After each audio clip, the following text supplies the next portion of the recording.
Hi everyone, and welcome to RollBound 2. I am your DM, Chas, and I'm going to go down the list and have everyone introduce themselves, starting with Groove.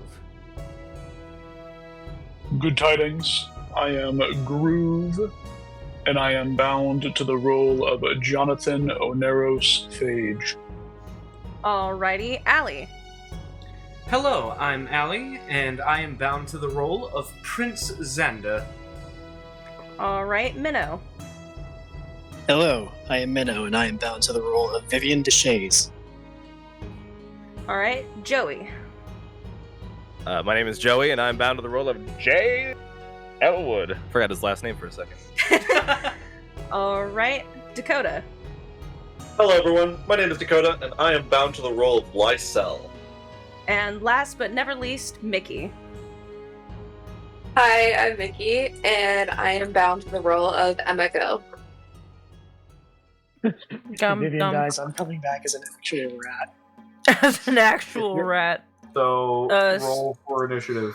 No. Where we last left off was you guys had just completed a long rest in the cabin. It is morning, and you guys are getting ready to set out. Although I had a question. Are you guys taking Cleo with you? No, Yes. fuck no. He fucking. I don't think so. He couldn't protect his owner. He didn't gonna do anything for us. I mean, No, he needs to wallow. there's only so much she could do against like 12 fucking people. I don't think so, because when she saw us, she almost immediately went into attack mode, and I don't think that we want that kind of energy with us. I was just making sure, because she can absolutely stay there. I just didn't know if that was something that you guys did in terms Did we of... kill her and skin her before we go? No! Probably You not. won't get any of Why the not? payment. Or why would we? You would get shunted out of Mapleview forever. How would they know we Checking. did it? I'm just checking. Well, they Alright, won't so- if you don't fucking say anything, dude. Come on. No, seriously. Nobody be Oh. alert. Okay, so we're leaving the cat here with strict instructions that if any more of those people show up to rip their throats out. Yep. And great. If we could put them in the box, we would, but alas, they are too large. So instead, Too big of a we kitty. will proceed onward. Alright. So, you head northeast from your current position. And you're heading in the direction that you saw that one bird come from, correct? In the Yeah. direction that you know the place is in? Yeah, because you guys Yeah, have the direction towards the fortress where Marshall told us it was. Yeah, I'm going to... Where the fuck? Bird. Why is my box of dice was so far back? What the fuck? Okay. Sick. As you're making your way, the further away from civilization you get, the more dense that the forest gets. The trees are obnoxiously tall. There is barely any sunlight filtering in through the leaves. If any of you know what sequoia trees are, that is the most common tree in Farwood. These old, tall, ancient trees that just loom over you.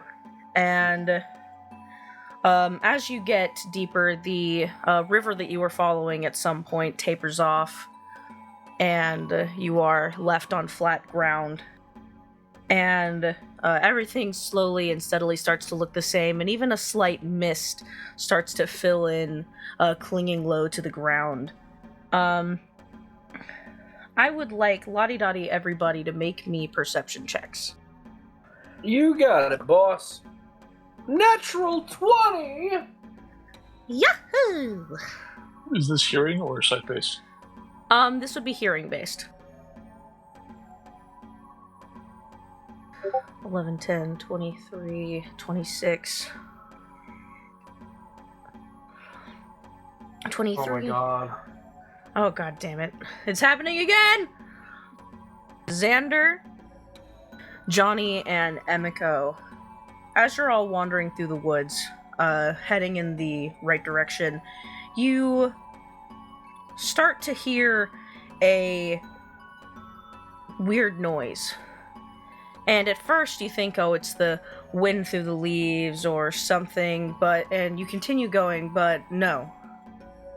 I'm going to make one more fuck, I almost just flung a D4 across the goddamn universe. Jesus. Holy shit. It was like a shuriken. That was crazy. What the fuck? Do not the D4. Yeah, you can tell that as you're walking, there is something following you. But it's not behind you or anything. It is multiple fanned out in the area in front of and to the side of you. And at first you didn't notice it, and you can tell, especially Xander, you can tell that what you're hearing is not all of it. You sense that there are multiple creatures that you're not sure stalking you. And they're keeping up with you. And even your mounts start to get a little nervous. You know, they were going as fast as they could at a steady pace without getting overtired, but you know, now they're kind of like pulling back against the reins. They are uncomfortable with proceeding. There is something spooking them. Does this seem like pack behavior or like trained behavior? Make me a nature check. Guidance. I don't remember if we're on a dinosaur together, but guidance. Oh, you said nature? I did. 17. This definitely seems like regular pack behavior. This doesn't seem like a trained formation, even if you can't fully see the creatures and you're just hearing them. This definitely doesn't seem like, you know, a formation of any trained kind, because you can always tell. Grabbing something real quick. Let's just outrun them. We're on mounts. I mean, yeah, we'll try at least. Sure, outrun them for a bit. If they, for whatever reason, continue to follow us that far, then we are dealing with hunters instead of just hungry animals. How many hours are we away from where we're going? You're another day's worth of travel. Oh, great. I'm going to cast Pass Without Trace. Spending 5 hit points to do so. Ooh. Yeah, so are you going to try to get some distance and then proceed stealthily? Let's just sprint for now, because Pass Without Trace covers our tracks. And then if we go a little bit further, we can decide then to move stealthily, but I don't know. I feel like most animals don't chase you forever. Yeah, that part. Yeah, Pass Without Trace, in addition to the stealth bonus, also removes any trace that we leave on the world by passing through it. Hence why it's called that. Excuse me. Doing that just in case. No, don't do that. I am going to make... How long does... Do we ever get stat blocks for these parasaurs, by the way? I believe I have them in my compendium. What does that mean? I have made a stat block for them, but I never sent one to y'all. Thank you. Okay. Lyso, Yes? doth thee sense some creature on our tail? Well, now that you mention it, I think I can hear that.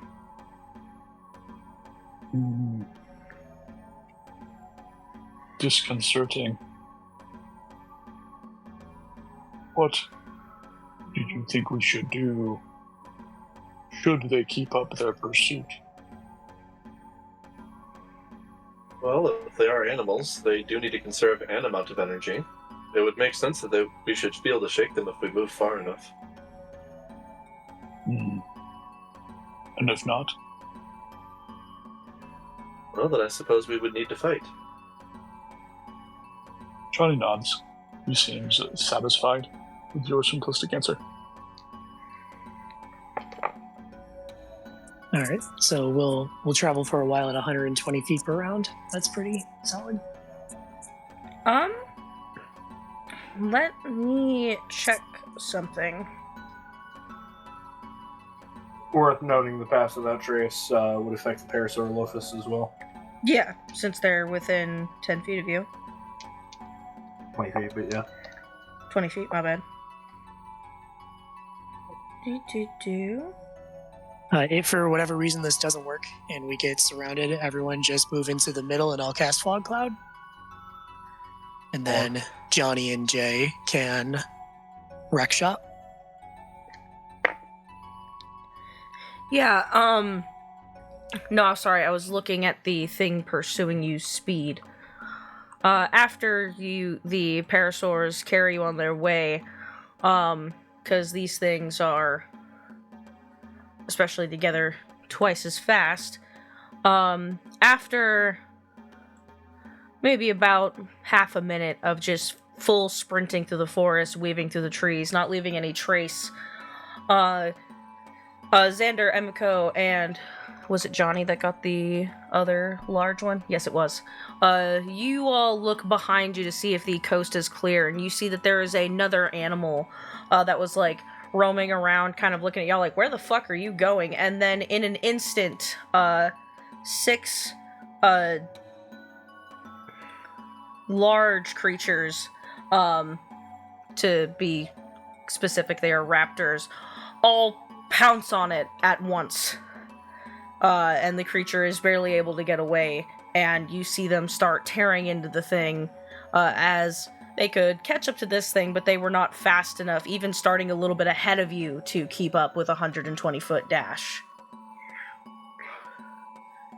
They were slower than you by just a little bit. Not too terribly much, but just enough. No, just enough is all we need. Let's go for a little bit at this pace. Work up I don't know if dinosaurs can lather, but work up a lather. And then after a while we will slow it down to a regular pace, and we can stealth for a bit too, give them a break. But may as well make some distance. Yeah. I concur. Because, Emiko, your nature check was a 17, right? Yeah. I'm going to give you more based off of that now that you have seen the creature. Those creatures are called Venari raptors. They are excellent and very, very lethal hunters. Typically, they stalk their prey, kind of like in a semicircle formation from the front, sending 2 of their pack to, like, then loop around after they have already started an attack. They're very, very, very intelligent, which is why oftentimes they are trained as mounts in certain places, because they're not only native to Farwood, there are actually some Venari raptor on Shure where you're from, and even in where you're from, sometimes they are used as hunting mounts, because they are scary. So, seeing that they were stalking you, they could have been stalking you for a very long time, waiting for a moment to strike, but you notice them. Alright, so for when you guys decide to stealth, go ahead and make me stealth checks. +10. Yeah, plus 10 with your... Are we making it, or are the dinosaurs making it? I'd say both. Alright, I'll roll for dinos. Whoever has the lowest bonus should get guidance. Ouch. Dear God. Damba! You know, I thought you said dear God because the rolls were going to be bad, but those rolls are, like, really good. Yeah, I rolled with guidance at 28, and I still got beaten by 2 of them.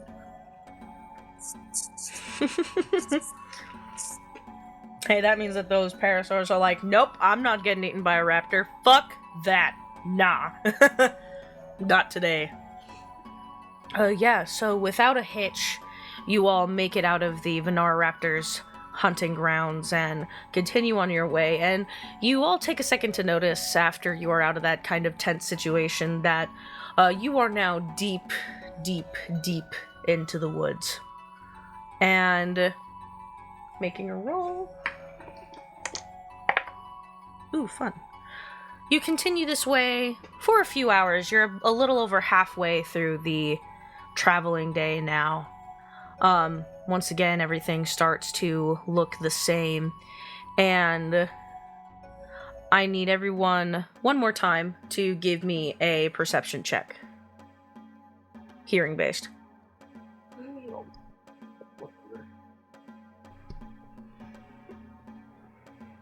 13, 21, 23. I like that every time Dakota makes a perception check, he puts a new word. Preschool. It'd be a little bit, I'm gonna bet. 21, 23, 12, 16, 13. Okay, so Lysel, Emiko, and Vivian, currently, based on the positioning of where you're going, you are not currently on a road. You are just out in the open woods. And you start to hear something echo through the trees. It's very faint, almost like it's, but it's in the direction you have to go. And at first, maybe you're a little worried. It sounds like a creature, but then you notice it sounds like multiple voices. And as you get even closer, it sounds like multiple voices bickering about something.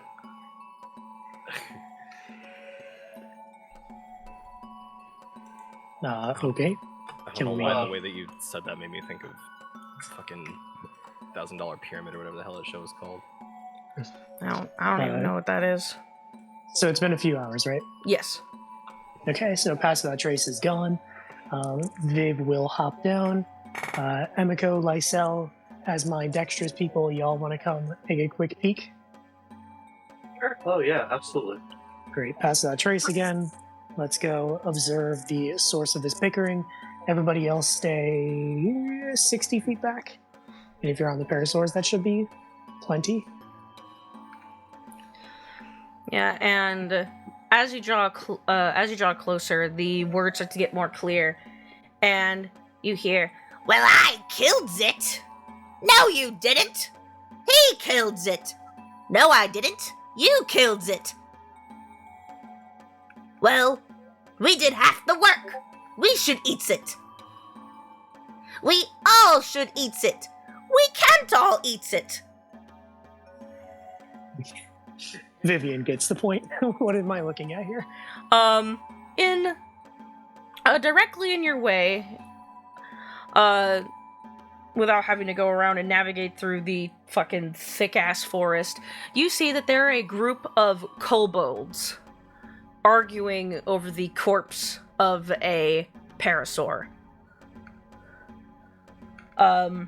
They have these, kind of grayish-blue scales. They are wearing very held together by fiber and hope armor. One of them actually is wearing a cloak that he very obviously stole off of someone 2 times his height, and he's carrying a staff, so this one must be capable of some sort of spell casting. And he's just watching as the other 4, there are 5 of them total, and the other 4 are sitting there arguing over who gets first dibs of eating. Now, obviously, this dinosaur is big enough to where all of them can probably eat pretty good for 2 days. But they don't think so, because kobolds' eyes are bigger than their stomach. Sure. Yeah. So there's one with a staff, and then the others have just rudimentary Yeah, one of them. weapons, Yeah, bows. one of them has a makeshift spear. One of them has a bow, and then the other 2 have clubs. Yeah, sure. Let's just go back and ride around. We don't need to be a part of this. I don't think we really need to try too hard to avoid it. And one of That's them. what Especially think not when it- there's somebody potentially in danger at the hands of bandits. Yeah, and one of Yeah. them, as you're leaving, you see one of the ones with the club lift up his club and smack the one holding a bow in the head. Ow! This sounds like a them problem. Let's just head back. I go back. I tell people, yeah, there's some feral kobolds out there arguing about who's going to eat a dinosaur. There's only 5 of them. One of them may be a caster. We can just go around, I think. But ought we? Why not? We're kind of on a They have- time-sensitive thing, aren't we? You say ought we, and I say why not we? I mean, they're just. Indeed. It seems Perhaps a they bit. have malicious intentions as well. I mean, they're gonna eat a dinosaur. I did that yesterday. I've met wasps with bad intentions too. Doesn't mean we have to stop for everything we find. I'm mostly If afraid that there if we is- go there, it will result in violence that could have been avoided.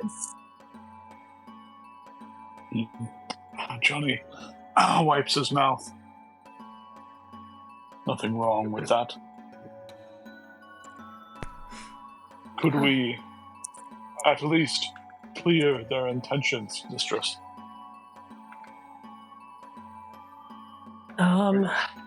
Sounds to me like their intentions are to eat a dinosaur. Vivian thinks, because she understands, at least she thinks she understands Johnny's desire here. In his own odd way of believing that he is a hero and wanting to vanquish evil wherever there is some. The main issue is that although these lives are different than those we've seen in the village, that doesn't necessarily mean that they are worse. And she is afraid that by going there, armed to the teeth, it may escalate into violence. However, she's also thinking that one was wearing a stolen cloak, so it's possible that they've preyed on people before. So she thinks for a moment and says, I think we should still go around. However, if we decide we can go through that clearing, and I would ask that everyone please keep their weapons sheathed unless it becomes immediately evident that we should not. Emiko puts on gloves. Need these hands. Of course, mistress. All right. She looks to Johnny. Johnny seems apprehensive about this. We have 2 days of travel, don't we? Oh yeah, this is day Yeah. 1, so you have 1 more day of Like- travel. How Well, far halfway in through. are we? Out of a 10-hour travel day, you are 6 hours in at this point. So, could we stop early and just pick it up tomorrow? Is there a reason you want to stop early? Johnny does not want to simply pass by these people. So you're thinking if it becomes an issue? I mean, if it becomes an issue, we can bury up and keep going for a while. Yes. Okay. I think another thing Vivian's going to say is that where there are 5 kobolds, there's 50. So if we're going to start something, which I don't think we should finish it and then move quickly before the others start to get wind of what has happened. Or if we just rallied them up and used them against the bandits. If you are capable of doing that, I don't have a sufficient hyperbole for what I would do. I'm not going to eat my boots. Hey, But you should know that that is something that I would say. DM, Hey, me. what is the condition of the stolen cloak? What is the condition of it? Yeah, does it look like a really nice cloak, or does it look like kind of a shitty one? It just looks like a traveler's cloak, but because this kobold is so much smaller than a person, it fits him like a robe. Okay, there's no, patches or anything like that that would show that it belongs to somebody important? No, nothing like that. It is definitely not the belongings of someone of particular wealth. It looks old. It has some, stitchings on it from it being repaired. It's a little dirty. Also, it's a poor person. Who cares? Let's just see. You know, the look of that cloak, it could be abandoned. What if these kobolds are already conspiring against those? Vivian looks over to Jay, Xander, and Emiko and says, do you think you could convince them? Might not need convincing if that's who they stole the cloak from. I suppose perhaps if we showed them that there was promise of greater loot in the future. Unless the bandits could be affecting their hunting ground, especially if they're taking the small prey as like messenger pigeons. That's true, but it does beg the question of if the bandits are taking their hunting grounds, what are the kobolds hunting? Are they hunting the same thing that bandits do? Which is problematic. We get the Indeed. sneaking suspicion bandits don't hunt random parasol loafers.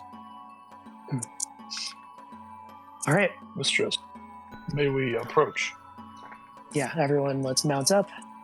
We'll go in the... So, another question. Did y'all, like, actually talk to the people about the bodyguard plan? Or did you all just, like, the three of you just decide that on your own?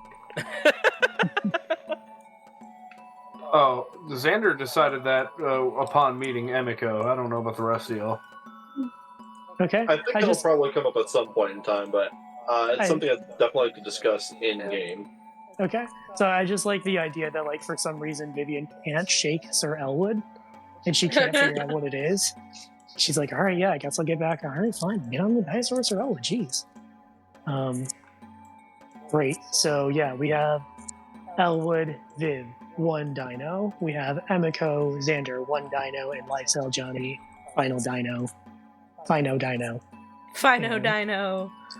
We march up. I don't think we're gonna... Let's sneak up. All right. Make me not perception checks. Make me stealth checks. Add 10 from Pass That Trace. I'm guessing I'm still at disadvantage on this. Not bad. Okay. Yeah, so since they're so busy bickering, none of them notice any of you coming forth.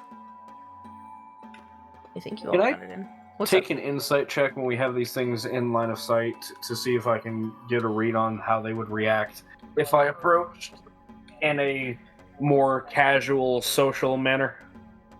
Go ahead and make it. That is a 17. You get the feeling that they would be defensive, but not outright aggressive.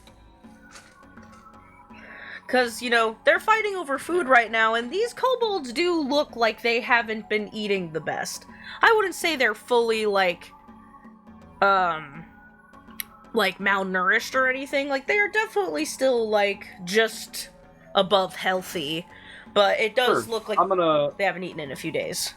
I'm gonna go ahead and making sure that the Parasaur Lophus and Emiko are kind of out of the way. I'm gonna dismount and approach. No obvious weapons on me.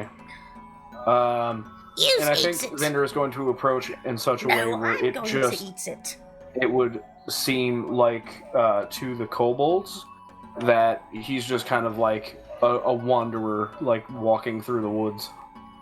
Do you want Jay to go with you? Nope, I got this. If you say so. The mage goes, "Stop, morons!" And they all look up like, "Huh?" A stranger approaches. And all of the kobolds at once just look at Xander like, "Huh? Huh? Huh?" Aye, lads, but aren't we all strangers in Guinevere's perfect realm? Who in the fresh hells are you? I'm Xander, and who might you be, my fine friends? One of them leans to the other and goes, "He smells bad." "Yeah, he does." I get that a lot. Perks of traveling on the road, you see. And far from the road, as we are right now. Yeah, one draws his bow and says, "Well, back off! This parasaur's ours! We tracked it down for 4 days!" "Yeah, we're going to eat it. If we can figure out who's allowed to eat it." And what a magnificent kill it is. You said you're having trouble figuring out who eats it. All of them at the same time go, "Yes!" Well, as a humble paladin and, a mediator in the eyes of the great goddess Guinevere, perhaps I can help you with this. 'Tis, of course, her domain. The one closest to you, Xander, looks at you up and down and says, "You're a bit skinny, aren't you?" He just kind of shrugs and says, "I'm more dexterous than strong." Yeah, the other one goes, "Yeah, he's got no meat on his bones. He looks like he's made out of rock." I am made of rock. Wow! Much in the same way you were made of scales, Sir Kobold. Yeah, the mage goes, "You're all made out of dirt. He's a Duresi, you fools." Oh! What's a Duresi? No, he said a depressi, like the mental illness. Oh! I'm sorry.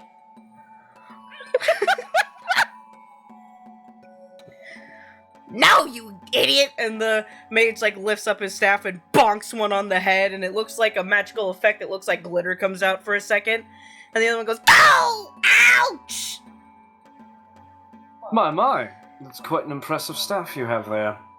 I assume your magical talents are more of the innate variety.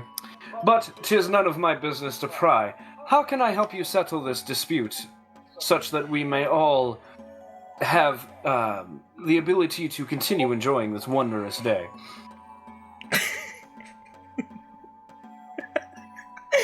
Sorry, Abigail falls off the dino crying. Joe and Abigail themselves should have to reroll stuff because they can't stop laughing. Jesus Christ, guys.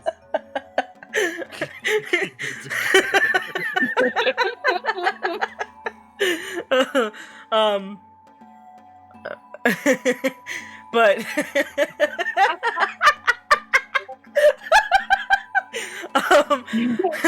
the mage just says, "Well, honestly, I just think we can all eat the damn thing, but these buffoons insist that there's not enough for all of us.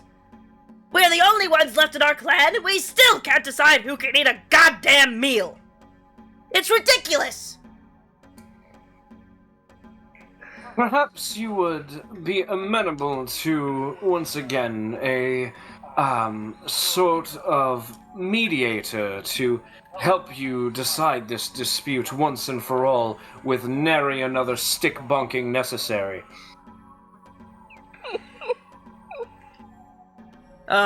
One of the kobolds was literally raising his club to hit another one in the head just for fun, and then you say, "With nary a stick bonking," and he goes, "Ow."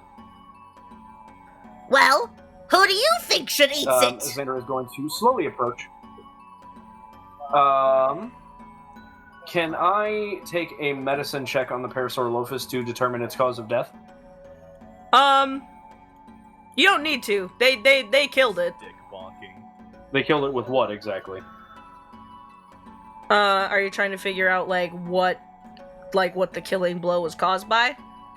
I mean, if necessary, does it have a bunch of arrows sticking out of it, a bunch of spears? It has a variety of wounds. You see a few arrows. This is all just, you can plainly see this. There's a few arrows sticking out of it. It does look like it took a few pretty hard blows to the face, One of them is a mage, one of them is an archer, and one of them has a club, yes? Two of them have clubs, one of them is a mage, one of them is an archer, and one of them has, I think I said, a makeshift spear. Yeah. So it has a few... Go ahead. Can I determine who got the most hits in? It definitely looks like there are more arrows in it than puncture wounds, burn wounds, or, blunt force trauma wounds. But make me a medicine check, real quick. Fucking natural 20, let's go. I'm so glad that this is what you rolled a nat 20 on. Oh yeah, this is gonna come back to bite me in the ass later for sure. Yeah. However, judging by how fresh some of the wounds are, you can tell that the blow that finally killed it was a, blunt blow to the head. Well, the individual who got the killing blow was one of you that holds a club. However, I think it is more fair to determine portions based on not only the necessity of all present, but how many hits were scored on the beast. Would you be amenable to this solution, my dear kobolds? So, we shares it? Of course you share it. Xander, make me a persuasion check. Will do. I would have had you make deception for the paladin thing, but these kobolds are too stupid to care. That's a 17. Oh yeah, they all look at each other, and then they look to the one that has the bow, And go, okay, fine. You can have first dibses. and the one with the ear. Might I suggest carving the Parasaurolophus up before beginning to feast? That way everybody ensures that they get their proper portioning without any risk of accidentally taking more than your fair share. Excuse me. The one with the bow takes out a knife and says, "Fine," and starts carving up the beast. But the mage, he looks at you up and down and says, Someone like yourself doesn't travel alone. Where's your party? I have no party. I'm a one-man band. Make me a deception check, Xander. Can I get an insight check on the kobold that's asking this question? Mm-hmm. Is this like him prying for an opportunity to hit Xander over the head? Yeah, go ahead and make me an insight check. That's a 21 in deception. Sometimes you roll a 2. Yeah, that does not match the kobold's 19. So that beats it. So what was your total, though? 21? For Vivian. It was only 8. Oh. One thing you can tell Vivian is it seems more protective than it does seem like prying. Sure. Even Xander can tell this. It seems like this mage is more worried that now that his brethren are thoroughly distracted, that something bad is going to happen to them. As a matter of fact, my dear sir, I can promise you with 100% certainty that if anything were to jump out at you right now, that I would give my life to defend you. As the mediator of this conflict, I am oath-bound to do so.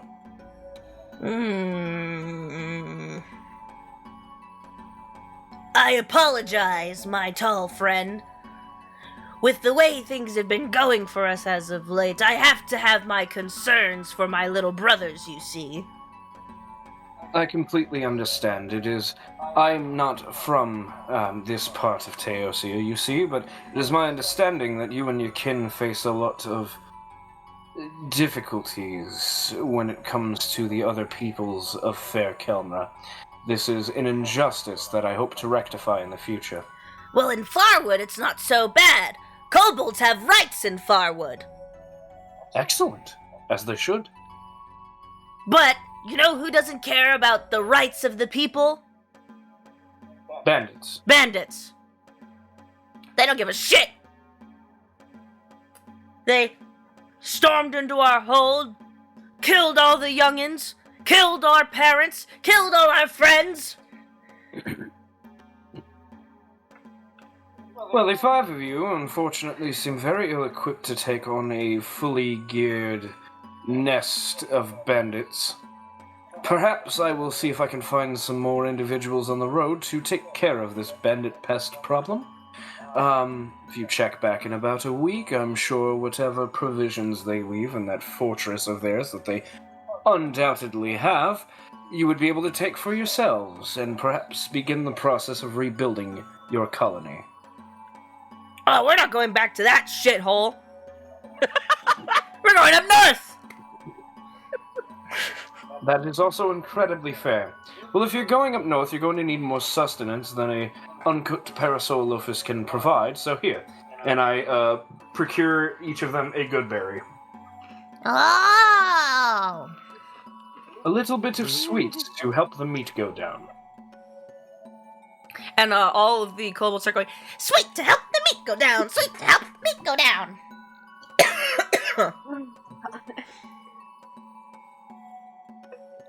And, I give these kobolds a week. No, dude. One kobold says, We're actually looking for our grandfather. We don't know where he is. He wasn't with the clan when they attacked, because he's a little more civilized. His name's Reng. We miss him. and then the other kobolds go, We miss him, we miss him, we miss him, we miss him. If I see this ring, I will be sure to inform him of your departure and the direction in which you've departed, although I do strongly recommend departing sooner rather than later. I did see some particularly hungry-looking raptors in the area not less than a 10-day ago. We'll hide in the trees. Them bastards can't climb trees. But you, Nobody tell them. I have something to give you for helping my brothers come to a decision that really they shouldn't have needed help with, but you can't fix stupid. Trust me, Oh. I've tried. And what might that be? he's gonna reach into his coat. And he's been he is still really small, but he's taller than all the other ones. He unfurls his coat and you see that there is another kobold with a gag in his mouth holding him. But he reaches into his cloak and then looks down and goes, "Thank you, Brutus," and then closes it. And he hands you what looks like a smaller version of his staff. Like a wand. Yes, but it looks like a gnarled tree branch with a gem stuck to the tip of it that is holding on for dear life.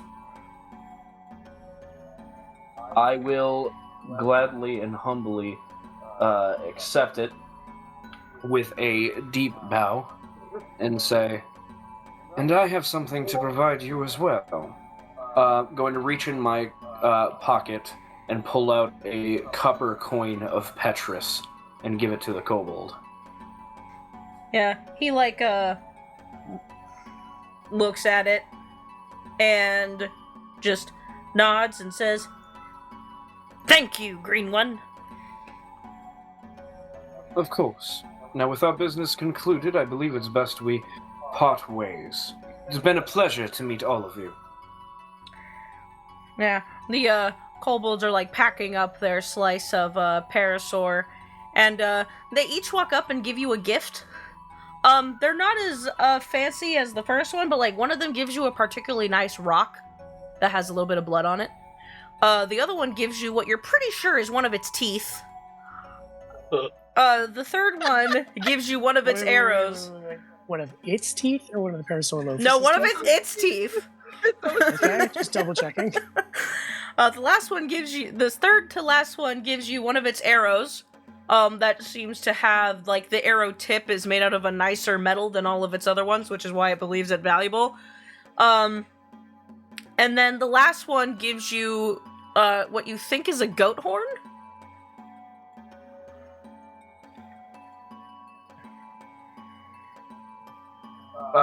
Once again, humbly accepting all of these things. And as the kobolds turn to part ways, they get up the road a bit, and then they look back, and Xander is gone, and they just see a puff of sand sailing away on the wind. I'm gonna look over at Johnny. Can I get a vibe check on him? How you feeling, buddy? A little disappointed, but he's alright. Okay.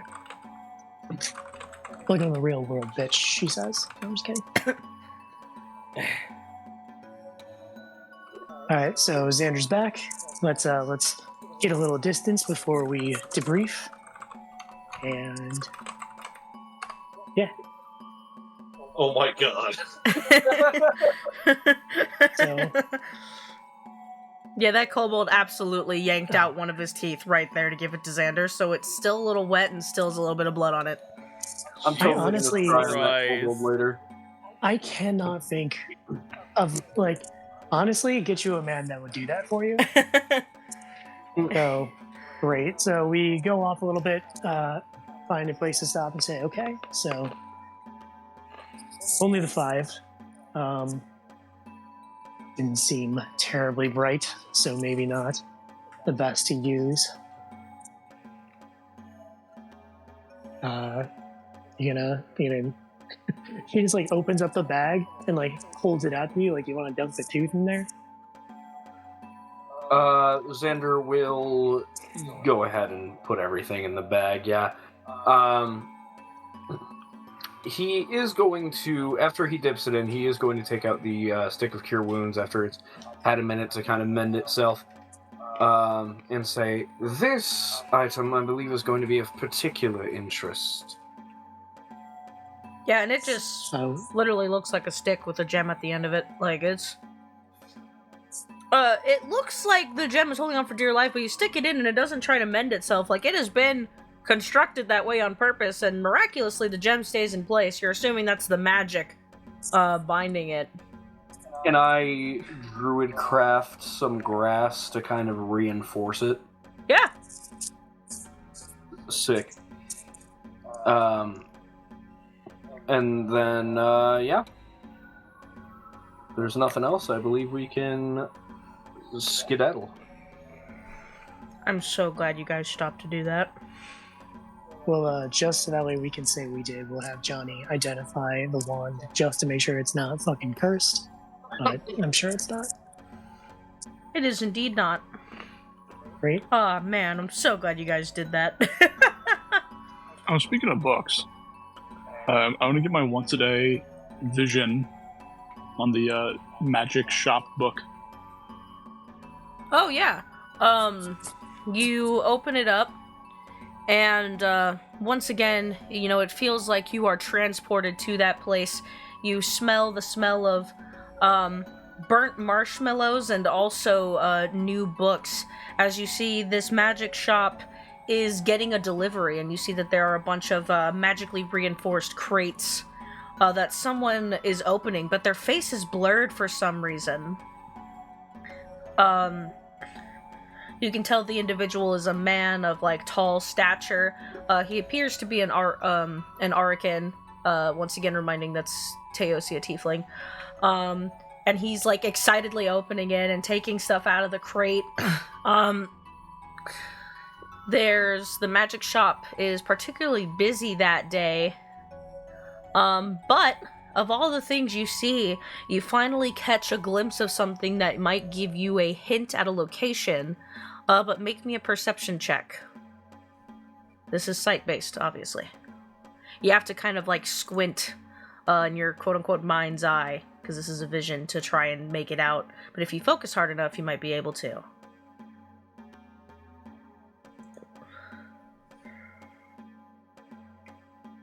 With guidance, that's a 15.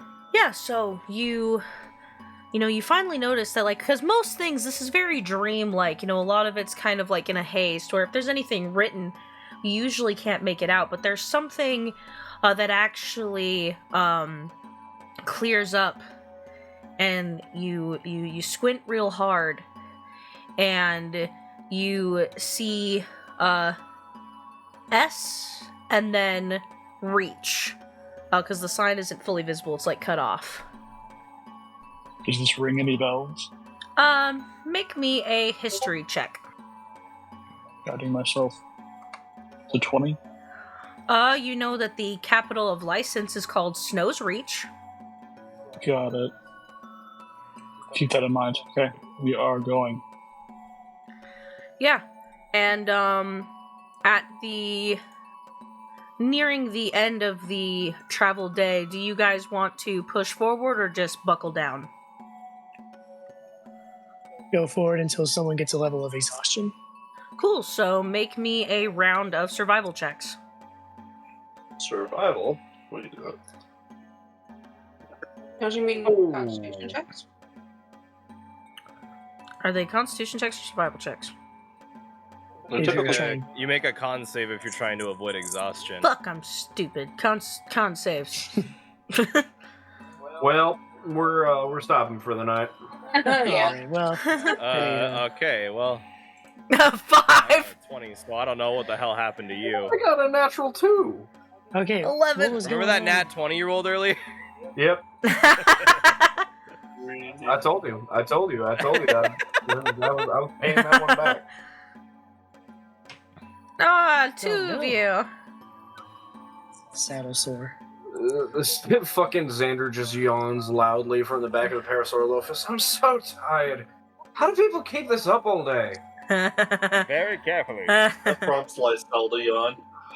Man, I wish you hadn't done that.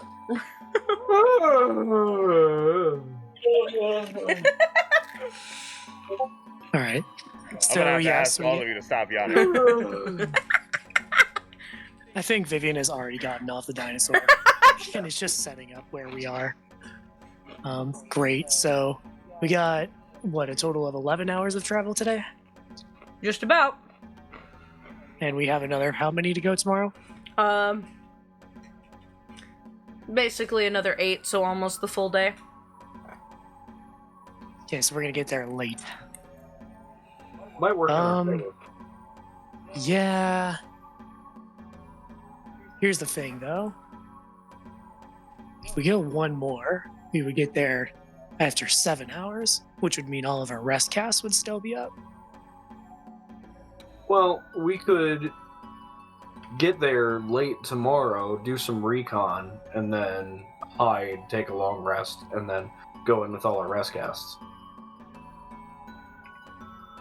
That's also Right. a good idea. Yeah, probably better than risking anyone being at 2 levels of exhaustion. Okay.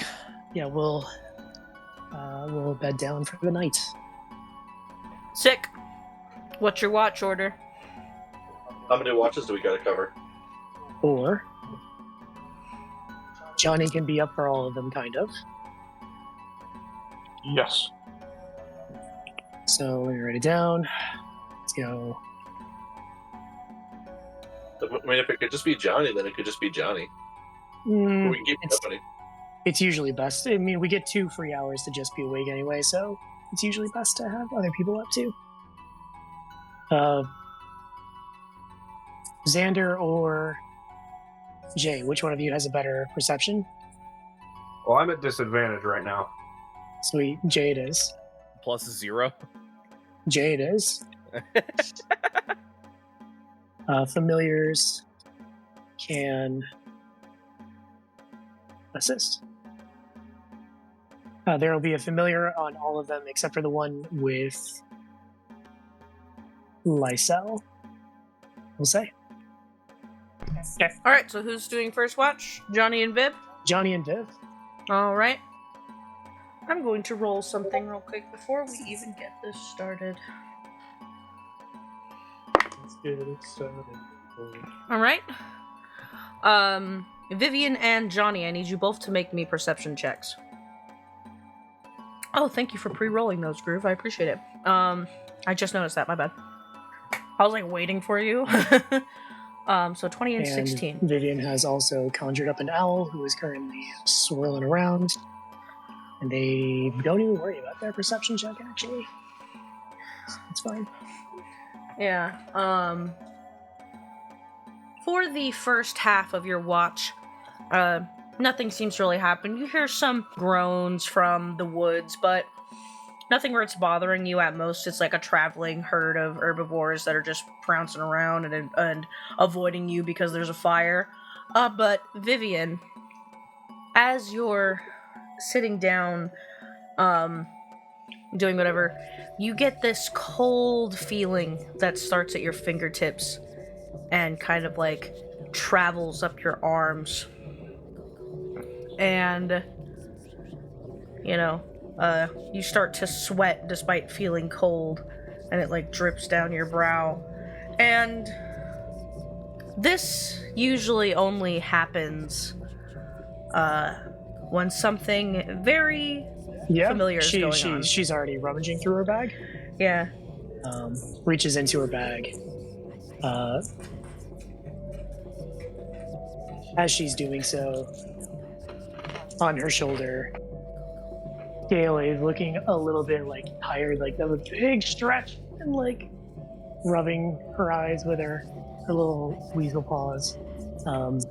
And Vivian gets her to focus, reaches inside, pulls out a vial, Yeah. and downs it. And as you're rummaging, you hear a voice in the back of your mind, and it feels like someone has their lips just pressed to the back of your neck. And it says, "You can't hide from me forever, Vivian. You know that." And Glug, glug, glug. yeah, just as the voice starts to continue, it starts to literally rattle your skull, it feels like there is air in your ears the more you hear this voice, and you glug, and the whispers start to crescendo for a moment, but you can't make out the words until finally it dissipates, and your world comes into focus once again.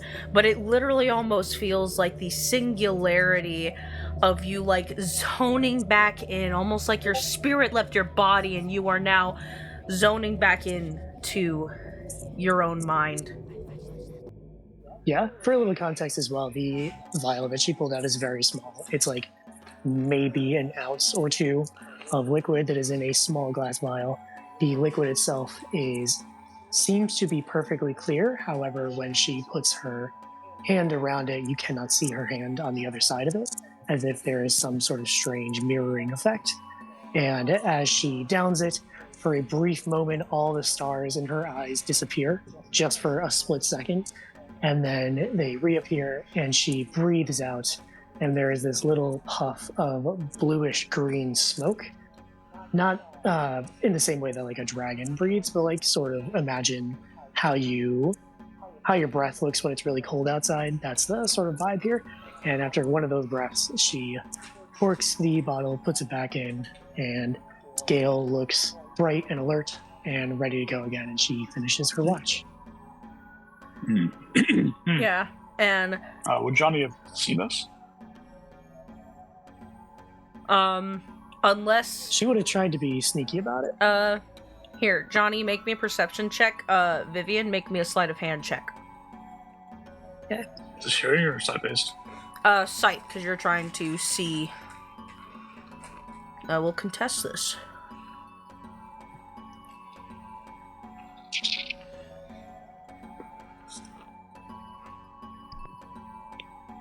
Big 6. Got a 22. Slightly above mine. Yeah, so it was close though. Viv tries to just make it look like she's rummaging through her things and organizing it, but you literally see these stars twinkling out in her eyes, and you see Gale lose focus, and you literally watch as Vivian has like a miniature out-of-body experience before she quickly takes out that little vial, downs it, and then seems to breathe a sigh of relief as everything goes back into normal. Vivian, you thought that you were being sneaky, but it's one of those things like when you're a little kid and you think that you have fooled your parents into faking being asleep by shoving your turned on DS under your pillow, but like they fucking heard you rummaging through your room while they were going down the hallway. But you were like, yeah, I'm so sneaky. I did that. Johnny didn't see a damn thing. Turns around and Gale turns around her shoulder, and Johnny is just there. Staring at you. Mistress. What? Why? Why what? What was that? How long have you been alive, Mr. Phage?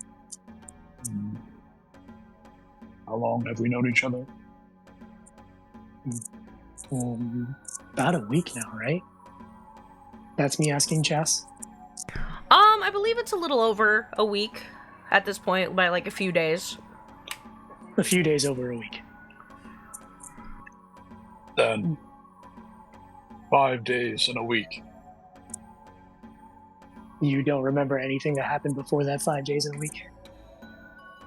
It is irrelevant, but enough about me. You have some concoction you drink? How did you come to be 5 days in a week ago? I merely was. And at once, I understood my purpose, my dream. And what purpose was that? To digest evil. Why? Because for one who eats without purpose, there is nothing. They are a monster. But one who consumes with purpose has potential within them yet to be right. Were you a monster before? I don't think so. I hope not. And do you? Is your consumption similar to mine? Where did you first come to when you first awoke a week and 5 days ago? The forest in Farwood. And you were picked up by the Skinari there? With some contention, yes. And you had all of your belongings on you and all of the knowledge that you have now? Nay, I coveted that knowledge from the dreams of the Skinari. But you learned... I saw you cast magic when we first met, or try to. Did you learn that from their dreams as well? That, the dream-eating technique, was etched upon my soul, as was my hunger. And that hunger, you direct that now, or it is only sated by digesting evil? Johnny seems struck by this. It is only sated by dreams. It is my responsibility to exclusively digest evil. Well, if that is your wish, and I hope to be of aid to you, I also hope that you would not so easily brush off the person you were before you became the person you are now. Who you were a week and 6 days ago. That's not unimportant, Mr. Phage. I disagree. That person is dead. Long gone, irrelevant. Just as my story is to that phenomena I just witnessed and simply must know more about. People don't stop mattering just because they're gone, Johnny. And she does say Johnny this time, not Mr. Phage. I think that who you were before, Mr. O'Phage, I think that should matter to you as well. And if it doesn't, then I hope the person you are now is that important. Or more. I'm going to go wake up Emiko. She gets up, goes over, wakes Emiko. Lady Emiko, time for your watch. Seeing that Vivian does not seem to wish to discuss it, Johnny will not pursue any further for now. Excuse me. And Viv will go to sleep. Yeah. Excuse me. Burp. Wish I'd done that before I unmuted my mic. Emiko, give me a perception check for your watch. 20. 20? Yeah. As you and Johnny are sitting for your watch, Johnny, you don't hear anything this time around. And Emiko, neither do you. Everything seems to be fine. Once again, just some noises in the night. Maybe you actually see some of the creatures almost get close to your camp, but they see the fire once again and go, oh, nope, I don't want to be anywhere near that, and they kind of, like, saunter off, like, nah, I don't want anything to do with that. And the mist gets a little more dense, kind of clouding around your camp. Not magical in any way, just natural from the more dense landscape you find yourself in, but your watch goes on without a hitch. Yeah, I'm gonna keep up Johnny investigation hour. Does Johnny notice Emiko's hands? Fucking thank you. You know what? Christ. Emiko, I will say, Yeah. you do notice that the blackness on your hands has spread. It looks like, it extends about halfway up your palm, almost to your thumb. And if you want to hide this from Johnny, once again, a sleight of hand check versus Johnny's, perception. Never so perceptive gaze. Yeah. Because all he does is just sit there and stare at you wide-eyed, like, come on, I want to see your baggage. Is that what I think it is? I want to see. I think the worst part is that his eyes are closed. Yeah.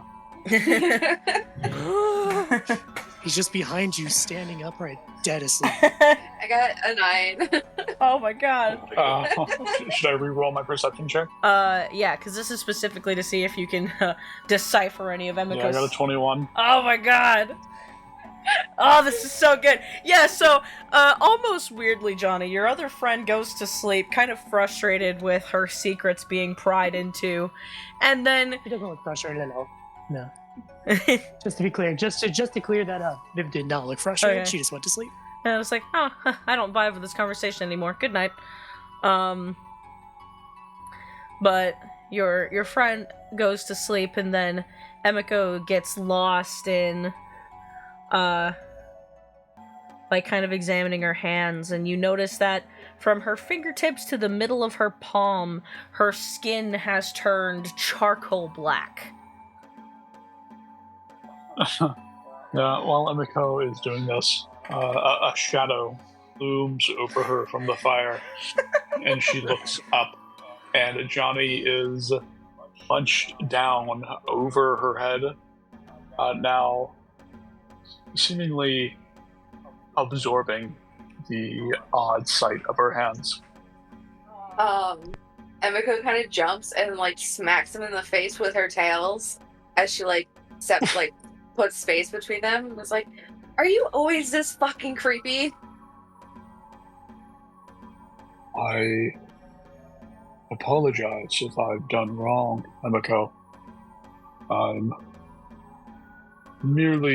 I've merely taken notice of your condition.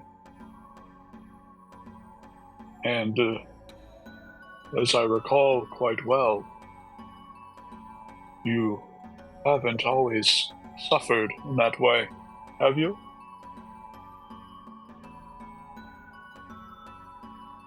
No. She looks visually awkward as she crosses her arms, shoving her hands in her armpits. Is there some reason you've hidden your affliction from us?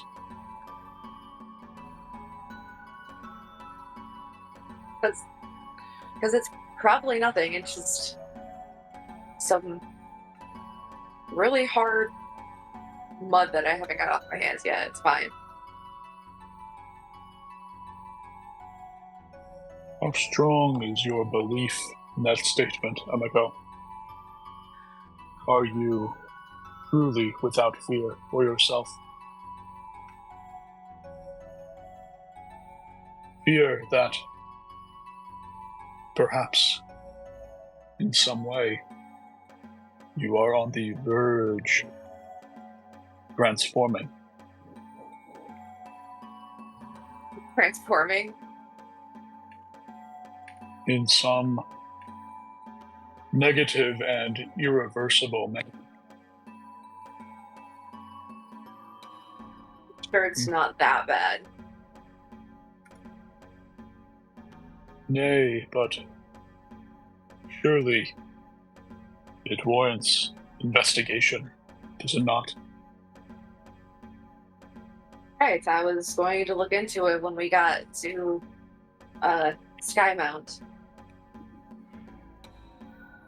May I now?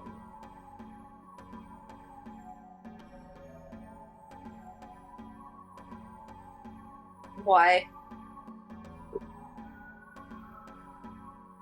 To satiate my hunger for learning, my curiosity, if you will, and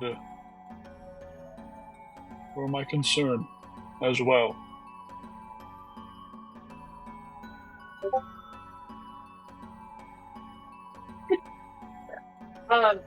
Emiko will offer her hands reluctantly. Johnny, make me an Arcana check. Sleepwalking advantage. 25. Yeah, you, I want to... Johnny actually, when he goes to do this, he coughs up a silver pinky finger, and he slips it on the phalange, where he seems to be missing his, as if he's accessing some bed of knowledge. Yeah, what does he know? Yeah, you take a look at this, and, you have learned about this fairly recently.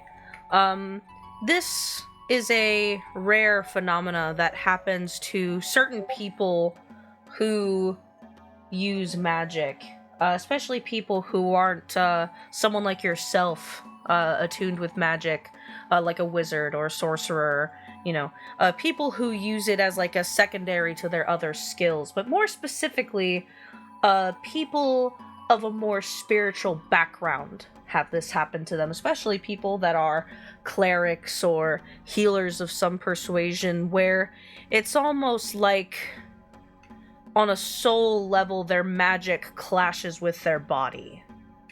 And you've seen Emiko heal people with her abilities, and something about Emiko's life and the way that she interacts with the world around her and uses her magic, there is something about it that has caused this phenomena to strike her.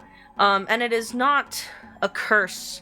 It is not a disease. It is merely a way that Emiko's magic interacts with her body, and thus it cannot be rid of by magic or by a removal of a curse or a cure of a disease. The only way that Emiko can get rid of this is whatever confliction in her body and in her aether itself has to be solved, is the best way to put it.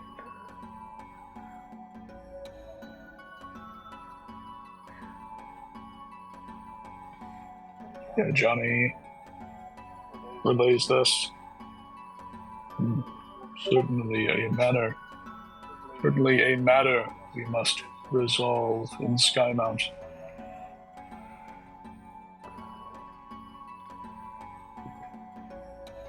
But what do you think of your affliction?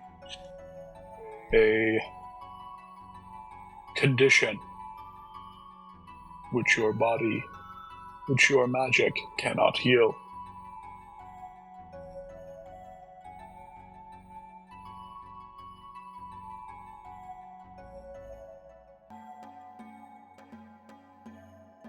And yet it's on the tips of your very fingers.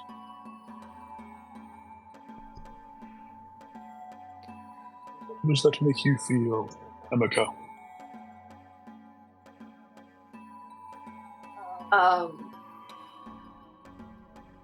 Well, it wouldn't be the first time someone told me that it was there was something wrong with me. And then Emika's gonna go back to sitting down. Like, did we have a fire? Yeah, you would have. Yeah. Emika's gonna go back to sitting down at the fire, and if you ask her another question, she won't answer. Oh yeah, Johnny asks you questions until your watch is up. PM, I'm sorry if you said this. Did you say what happens if we don't fix the hands? No, I didn't. So, he does not know? No.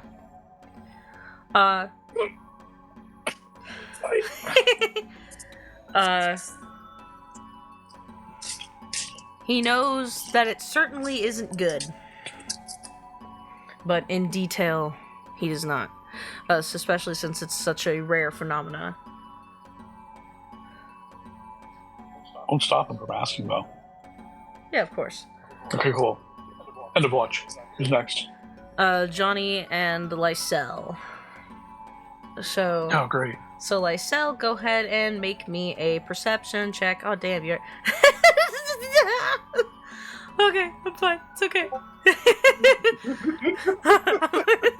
That was such a visceral noise from me. You know why Lysel rolled so bad? Why?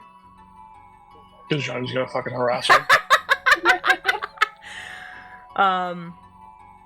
Yeah, does our watch go off without a hitch? Otherwise? Yeah, nothing happens during your watch. No magic phenomena. Once again, just the echoing sounds of the forest and the fire crackling and Johnny's incessant inability to not mind his own business. Great. Yeah. While we're sitting by the fire, crackling alone, Johnny will ask, "Tell me, Lysel, I detect a very strong dream emanating from your person, but its essence is inscrutable."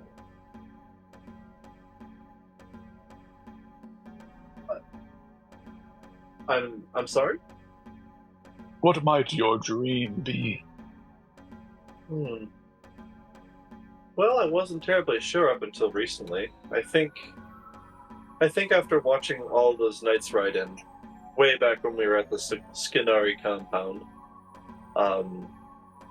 I think I might enjoy that. Finding like one of these, gesturing to the parasaurs that are either asleep or awake. I don't know what their resting schedule looks like. And maybe I could talk to Elwood about getting knighted myself.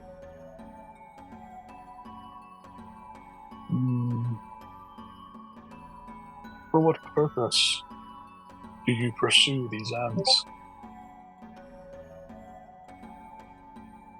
I still have to think for a moment. Well, I suppose I already wish to help others.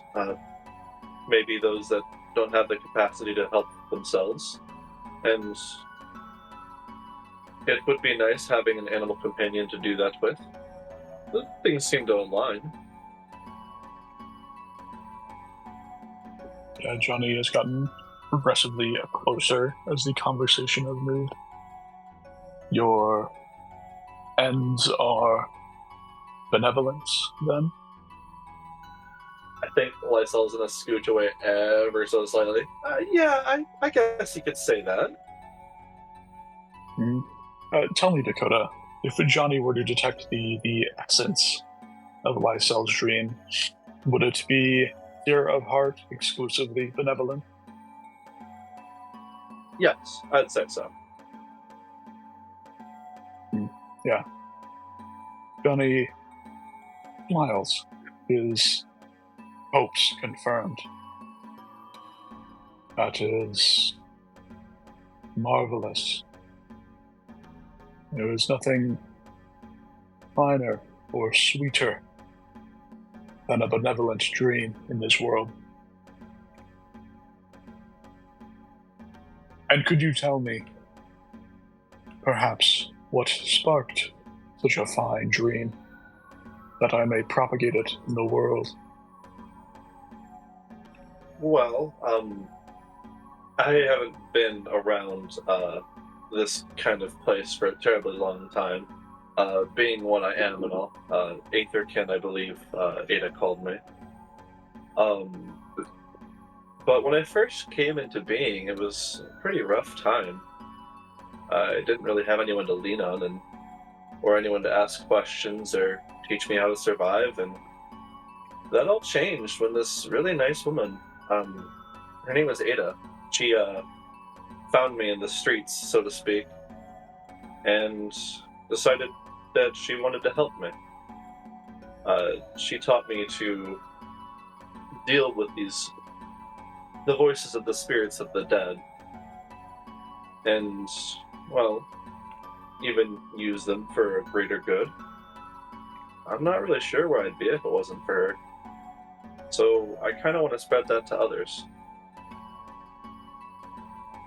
Do you believe, then, that it is benevolence which yields benevolent dreams?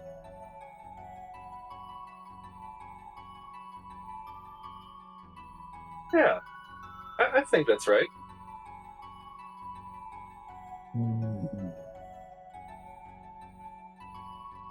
Johnny seems to be contemplating this for the duration of Lysel's rest.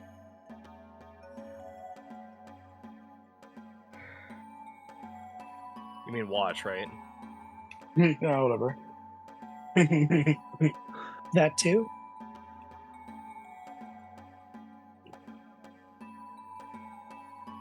You get enough sleep, Johnny. I am always slept, I suppose. I have little need for rest. It just seems like you're always tired and, well, sleeping while walking around.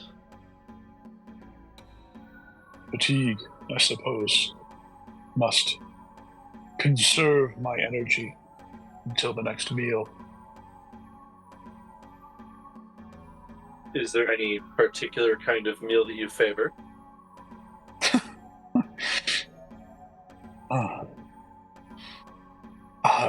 You see Johnny's hands shaking slightly.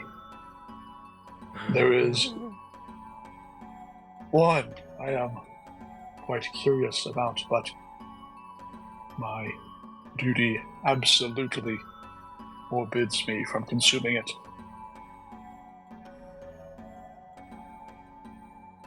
And what would that be? The responsibility to cleanse the world of evil dreams, so that benevolent ones, such as yours, may propagate and be fruitful.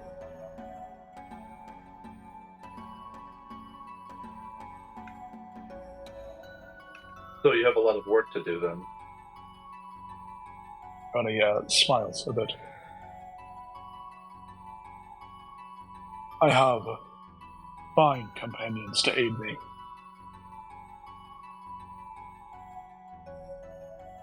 I think, I wouldn't say that Lysel has not been smiling for the entirety of this conversation, but I think that Lysel will return that smile. You know, I think that in a weird way, our dreams, each unique dreams are very intricately tied together. In what way? Well, if you look at it in the grand scheme of things, we both want to help people. Just in very interesting and unique ways. Is the duty to consume evil dreams a benevolent dream in itself? If it lessens the amount of evil in the world, I couldn't see why it wouldn't be a good dream. Or just benevolence, as you call it. From suffering, it is benevolence in itself. I hadn't considered that, but perhaps. Did Ada tell you this as well? No, there's a lot of things that Ada didn't tell me. But I think that was on purpose. Maybe. I should wish to meet this Ada, lest she be such a fine mentor.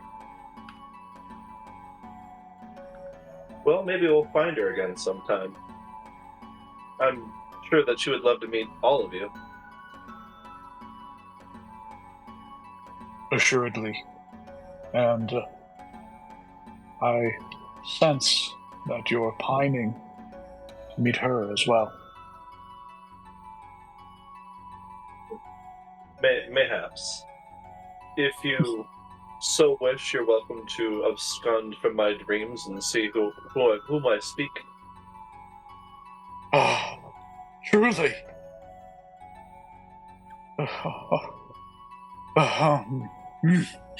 Perhaps. Perhaps. I think I smell something over here. I'll just. Oh. Johnny's Yeah, dying. just keep watch. I think Lystel's, bottom left eye just twitches. Yeah, and you hear Johnny muttering for the rest of the watch, entering Lysa's dream. Oh, Don't say it like that. can I contain myself? Is this right? Is this okay? I feel bad Can for I Jay. truly do this? Be gentle. It's their first time. They've never had someone in their dreams before.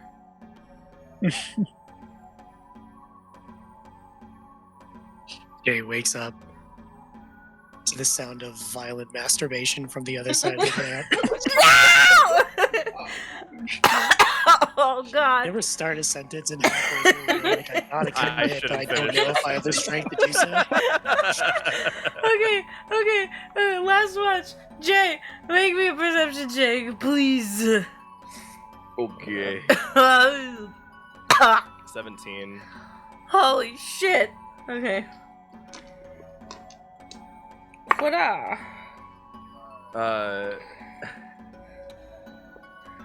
guess I'll wait to see if I hear anything. Your You do hear something. oh boy. Your Shut up. night goes on without a hitch, save for if Johnny pries into also your personal business. Before he has the chance to,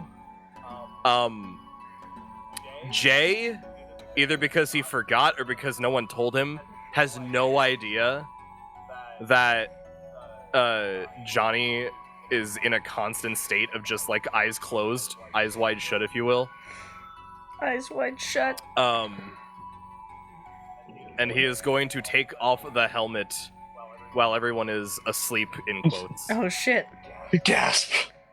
And Does Johnny just tell me, Joey? Would Johnny be able to, with his blind sight, perceive Elwood's face? Oh shit, that's a good question. yes. At least some details of it. Based on the abilities. Okay. Yeah. Let me describe it like this. So real quick, I just need to know, how does blind sight work? Are you actually seeing physical things, or do you sense them in the same way that a creature with tremor sense would? It's just that you don't need to feel them to do it. Let me check that for you. Okay. Oh wait, no, I have it on my character sheet somewhere. Here it is. Yeah. A creature with blind sight can perceive its surroundings without relying on sight. Without That's relying on yes. sight. So I can perceive your face without relying on sight, somehow. Auto-magically. Yeah, that doesn't make any sense. Okay, then here's how we'll do it. Normally, when you are able to perceive someone's face, there are certain things that a face does that make it perceivable, I suppose. opening and closing of the mouth as someone decides to take breaths. Maybe the flaring of the nostrils for the same reason. There are subtleties that are not present within Elwood's face. Instead, all that you can feel or hear, or however you want to perceive it, is the blinking of eyes. Yeah, Johnny will not open his own eyes, sensing this. Rather, as he recovers from his temptation over Lysol's offer, you hear the branches dividing, bushes rustling, as Johnny returns to the campfire. And as he approaches, is Jay's helmet back on? He would... Yeah, here's how he would do this. So... Who the hell? Oh, Johnny. Sleepwalking again. Sir Elwood, I meant not to alarm you. Do you walk around with your eyes closed all the time? When I can, certainly.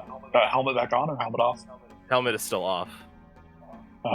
But of eyes, I dare not open my own in this moment, for I sense something curious from yours.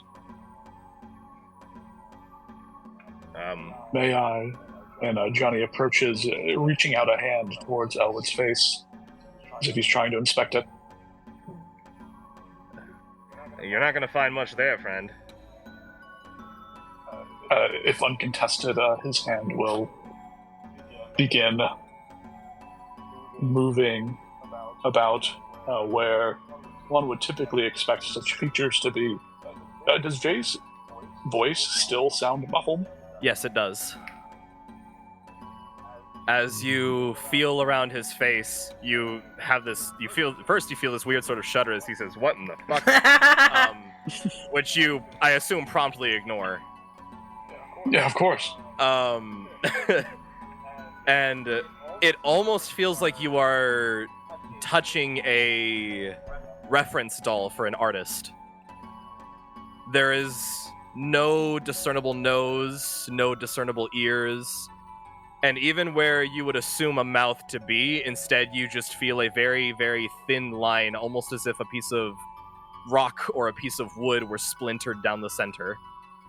Horizontally, of course.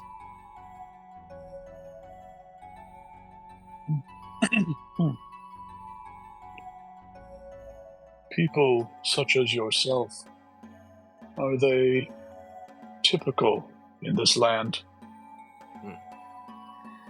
Can't say I've ever met one of my own. I am still living and breathing, if that is your question, though, of course. I sense that much, at least. I wish to know more of your affliction, but more than that, I desire to know, does the dream of glory which emanates powerfully in your person tie into your condition? And if so, how? The fact that you call it a condition, not sure if I should be enlightened or offended. I apologize if I am in error for doing such. Your nature, then, if we could call it that.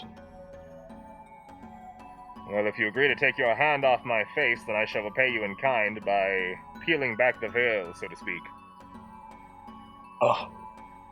Johnny, infinitely curious, will indeed remove his hand, which was going back and forth along the horizontal line where a mouth should be.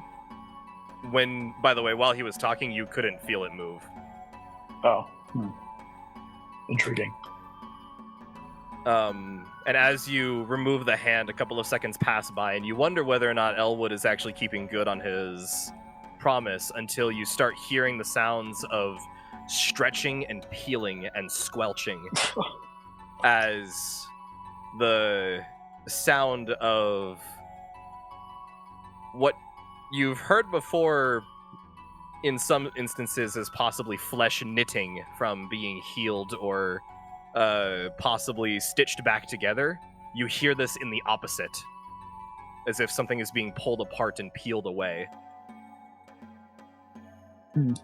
Johnny, without many of the priming that would come from one's culture, does not seem disturbed by this, but still, even more so now, curious. And your curiousness, I'm not sure exactly how Johnny would feel about this, but for the first time you hear Jay's voice unmuffled, and he says, "Not usually the best sort of thing for me to go around doing this, you know." Oh, Johnny jumps in shock. And with his blind sight, what does he perceive? Just a mouth, moving, speaking, the tongue touching the top of the roof of the mouth, and the teeth touching together as they say certain consonants. And slowly, carefully, but without hesitation, he is going to reach his hand out once again.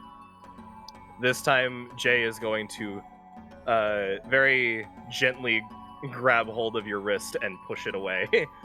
And he says, "Sorry, but that is another thing that would be quite dangerous if I do say so myself." I'm afraid I don't let the hands of random men wander on inside of my mouth, you see. Fair. Very Your unbecoming mouse. and very unbecoming and inglorious of a night to let those who aren't invited inside, no? Damn. I suppose so. Makes me infinitely curious, but you still have not answered my question. Does Yes. your nature influence your dream somehow? Its nature or intensity? No, in fact, I'd say quite the opposite. I would say that my dream, rather, was influenced by my nature, as you call it. The want, the feeling to ride this path to glory is one that is brought upon by the idea that people will not remember the face. Instead, they will remember the name J. Elwood.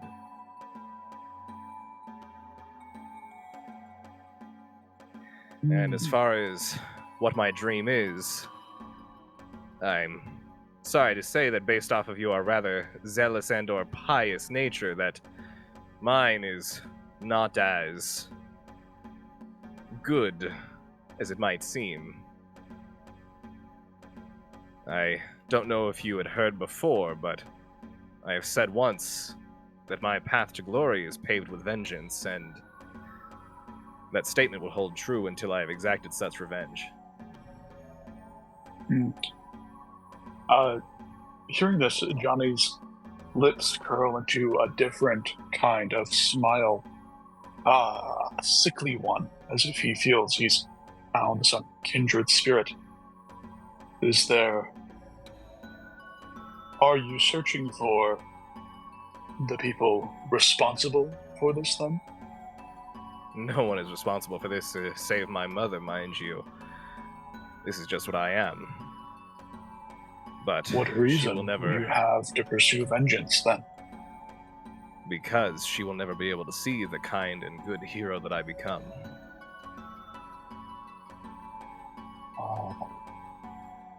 Was she consumed by some evil dream? If only I could tell you whether or not this particular evil does dream. It is unknowable? That I do not know. The vengeance that I seek is not upon an individual, rather a group. And their true nature, I'm afraid, is unknown to me. Hence why I've been trying to keep most of this under wraps until I was able to figure out more, you see. Understandable. Of course. What do you know of this group? I know that they are many, and I know that they are secretive. And I know that for as... how should I say?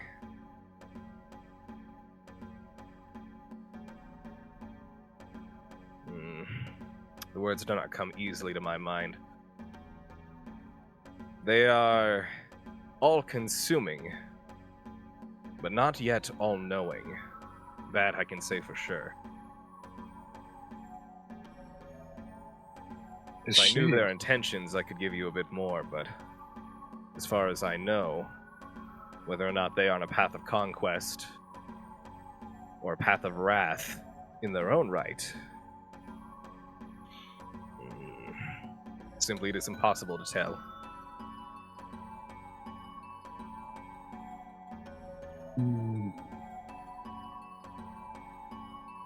Their intentions are irrelevant to your vengeance, though. Are they?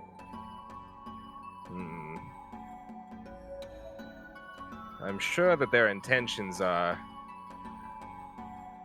enough for me to want to have taken them out without any personal biases, but the vengeance will make the deliverance all that much sweeter. Indeed. And as long as your vengeance demands the digestion of evil, we are inscrutably and closely intertwined.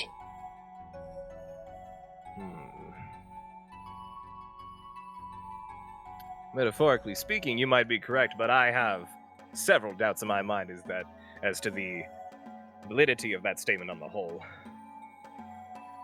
And why might that be, Sir Jay? Because there are some creatures that do not sleep, and ergo cannot dream. Meaning that regardless of how evil they may be, you simply will not devour that which comes to them in their slumber.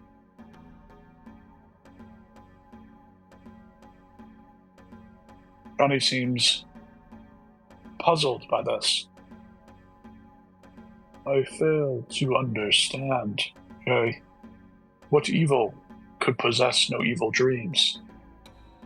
The kind that does not. Yeah. Standing in silence, the crackling of the campfire next to them, Johnny, for once this entire night, has no more questions. Merely food for thought. Jay has well sated him. There are times during the night when the fire slowly begins to die out, and regardless of this, the red glow does not cease, as you can hear the shuffling of various pieces of timber reignite the flame. Eventually, the sound of flesh knitting and stitching back together can be heard as the helmet is replaced upon J. Elwood's head, and he gets what little sleep he is allowed after his rest is finished.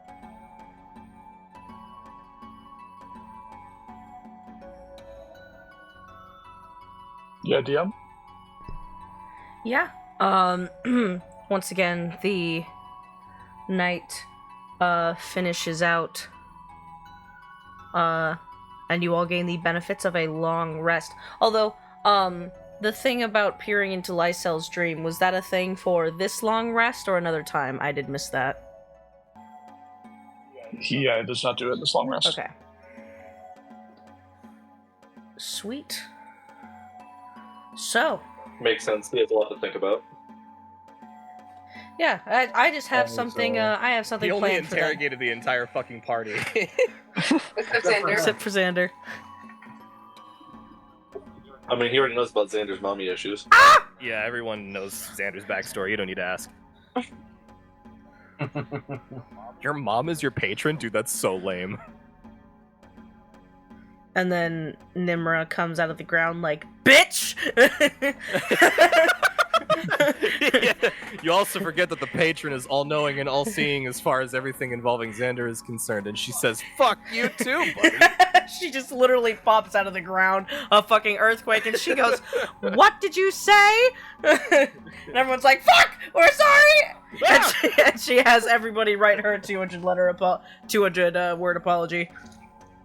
I think though what Xander does awaken, he calls Anodyne to his side, and I think Johnny overhears him softly talking to his familiar, like, let's go. Another day awaits us. Another day closer to hopefully restoring you. Yeah. Here, I'm sure you're hungry.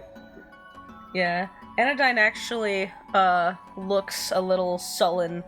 You know, usually when Anodyne behaves that way, you can tell it's because she misses Yennefer. And her ears are pinned to the back of her head, and her tail just kind of hangs down behind her. But when you, like, give her something to nibble on, her ears perk back up, and she, in her little fox mind, tosses her thoughts behind her. Yeah, I think he gives her some scritches behind the ears before they both get up to start the day.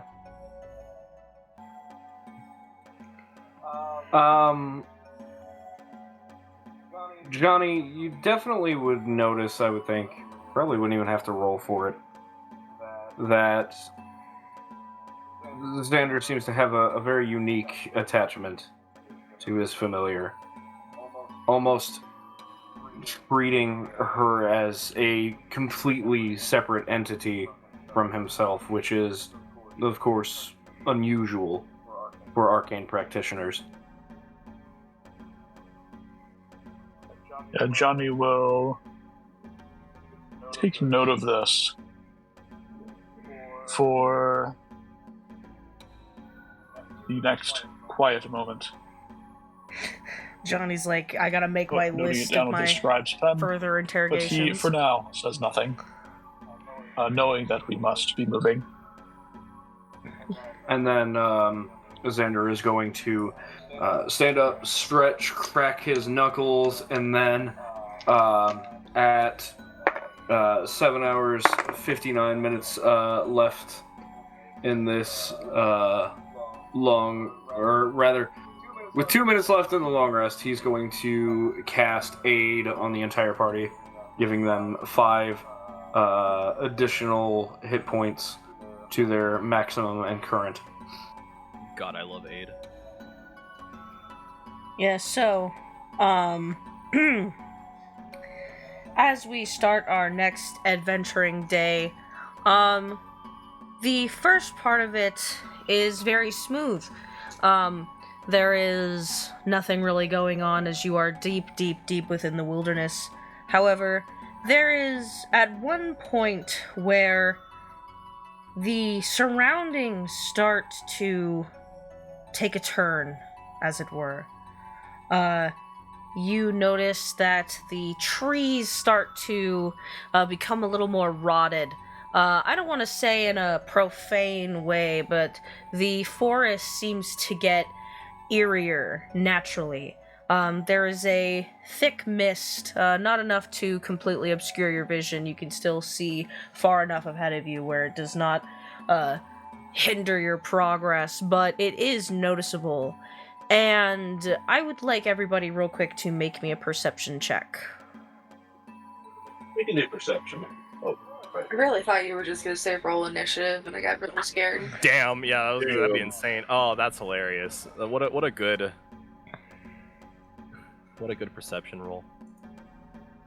Viewing or sight based? This would be sight. 4, 20, 29, I'm gonna have Anodyne help me. 19, 17. Oops, dang it. I put that in the wrong spot. Raggy. Why am I like this? 25. Is that what you got? Yeah, look at that one. Okay. So everybody except for Jay, basically. You all notice that when you get into this part of the woods, you notice that dangling from some branches are like things hanging from them. There's metal ornaments, like random pieces of metal enough to make like a soft noise in any breeze, are dangling from shredded hemp rope. There's bones, and the trees have scratch marks on them, like the way that some people mark when they are securing an area or not losing track of where they've gone.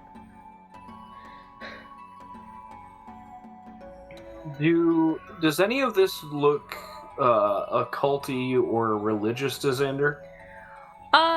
It does not. It looks more like it's supposed to be intimidating. This is definitely, I don't even make you roll for it. This is definitely an intimidation factor thing.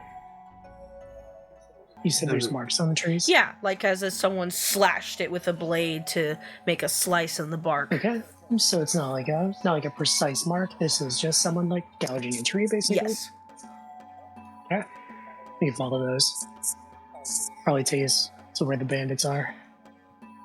Yeah, and you don't hear as many sounds of life as you did before. You don't hear the sounds of creatures or the buzzing of bugs. There is an eerie silence that clings to the air. And it's not like an instant transition, you know, this is something that's slowly built up over time as you traveled, and now it's at a crescendo, as it were, that is where it is utmost noticeable. And I make some kind of check to discern what would cause the wildlife in this area to flee like this. Make me a nature check. Okay. Let me give you guidance. Okay. Ugh. Ain't that just the way? I got a nat 20 in my last roll, I got a nat 1 in this one, so that's a total of 5. Yeah, you're sure in many other instances you'd be able to think of the answer to this, but right now that is not at the forefront of your mind, is digging into the way that ecosystems can be disturbed. So you can't quite put your tongue on it. Is that a saying? Yeah, Just now. Tongue on it? it is now. I probably meant... I think I just mixed you can't put your finger on it and it's on your tip of your tongue. And the finger on it, I yeah. am stupid. Hey, I just can't make this. hey DM, I have a I have an question. answer. So you said there's like fog rolling through here. Yes. Am I understanding that correctly? Could I... Because Druidcraft tells me like the weather of an area, right? Yep. Would you, first of all, would you consider fog as a weather? It's a byproduct of weather. So would Druidcraft be able to tell me if fog was expected for that day? Yeah. Okay. I would like to cast Druidcraft and have it tell me the weather. And my intention with this is that if this is naturally occurring, it will, of course, appear in the magical sensor that Druidcraft summons for me. But if this is some other supernatural effect, it wouldn't. Yeah, when you cast Druidcraft, basically you are told that it is very, basically a cold front clashing with Farwood's normal humidity. So the fog is to be expected. So the fog is natural. Correct. Excellent. I'm going to inform the party of this. Yeah, you are not dealing with magical, spooky wizard fog. Evil fog? Yeah, and yeah, you're going through the woods, and this becomes a little more apparent. There's slashes of the trees and things dangling down. You even start to see bones, more, I don't want to say creepily presented, but in the way bandits do this, goblins do this, kobolds do this, people that want to be left the fuck alone do this. They will display their trophies in random points of what they deem their territory, as it were. You know, like having a stick with like a skull that's been wiped clean dangling off of it. This is a means of go the fuck away. But obviously you will not do that. And as you creep through the woods, when you first got into this part of the woods that's a little creepier, it had been about 2 hours into your journey. Another 3 hours passes with no hitch, but there is a wide open space where even now it seems too quiet. Let me get one more round of perception checks.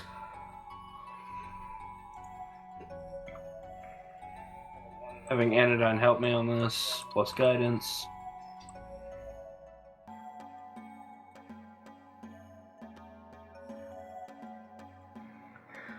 Two, 16, 20, 28, 22.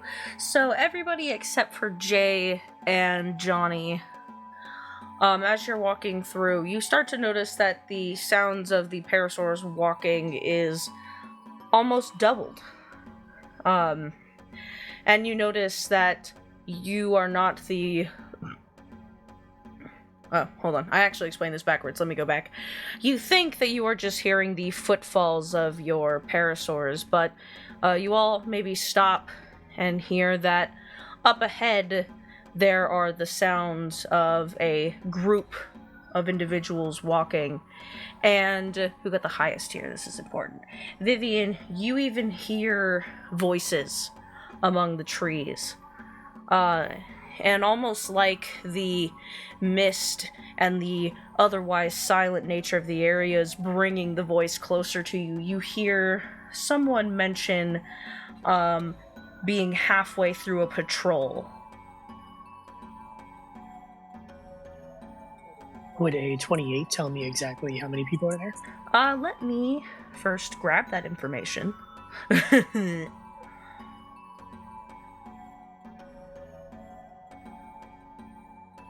That's not right. Oh, no, that is right. You hear the footsteps of 7 individuals. 7 individuals? Yes.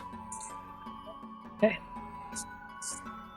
And they are coming towards us? I would say, if you were making a T formation, they are traveling horizontally in your path and you are heading straight towards them. So we could intercept them? Absolutely. But there is no doubt in your mind. Well, I don't want to say there's no doubt in your mind, but these do sound like, you know, these are obviously people, and they're talking about patrolling the area, an area that is very obviously filled with bandits. Yeah. Walks like a duck. Talks like a duck. Okay. Yeah. Xander, do you want to drop a pass that trace? I can certainly do that. I will do so. Let's do an all-out charge. And try and take them off their dinos. Sweet. Remind me again, just for mapping purposes, who's on... Because I know it's like 2 per mount. Who's on what mounts together?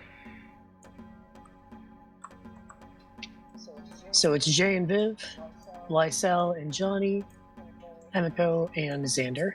Thank you. This is just so I can place y'all appropriately.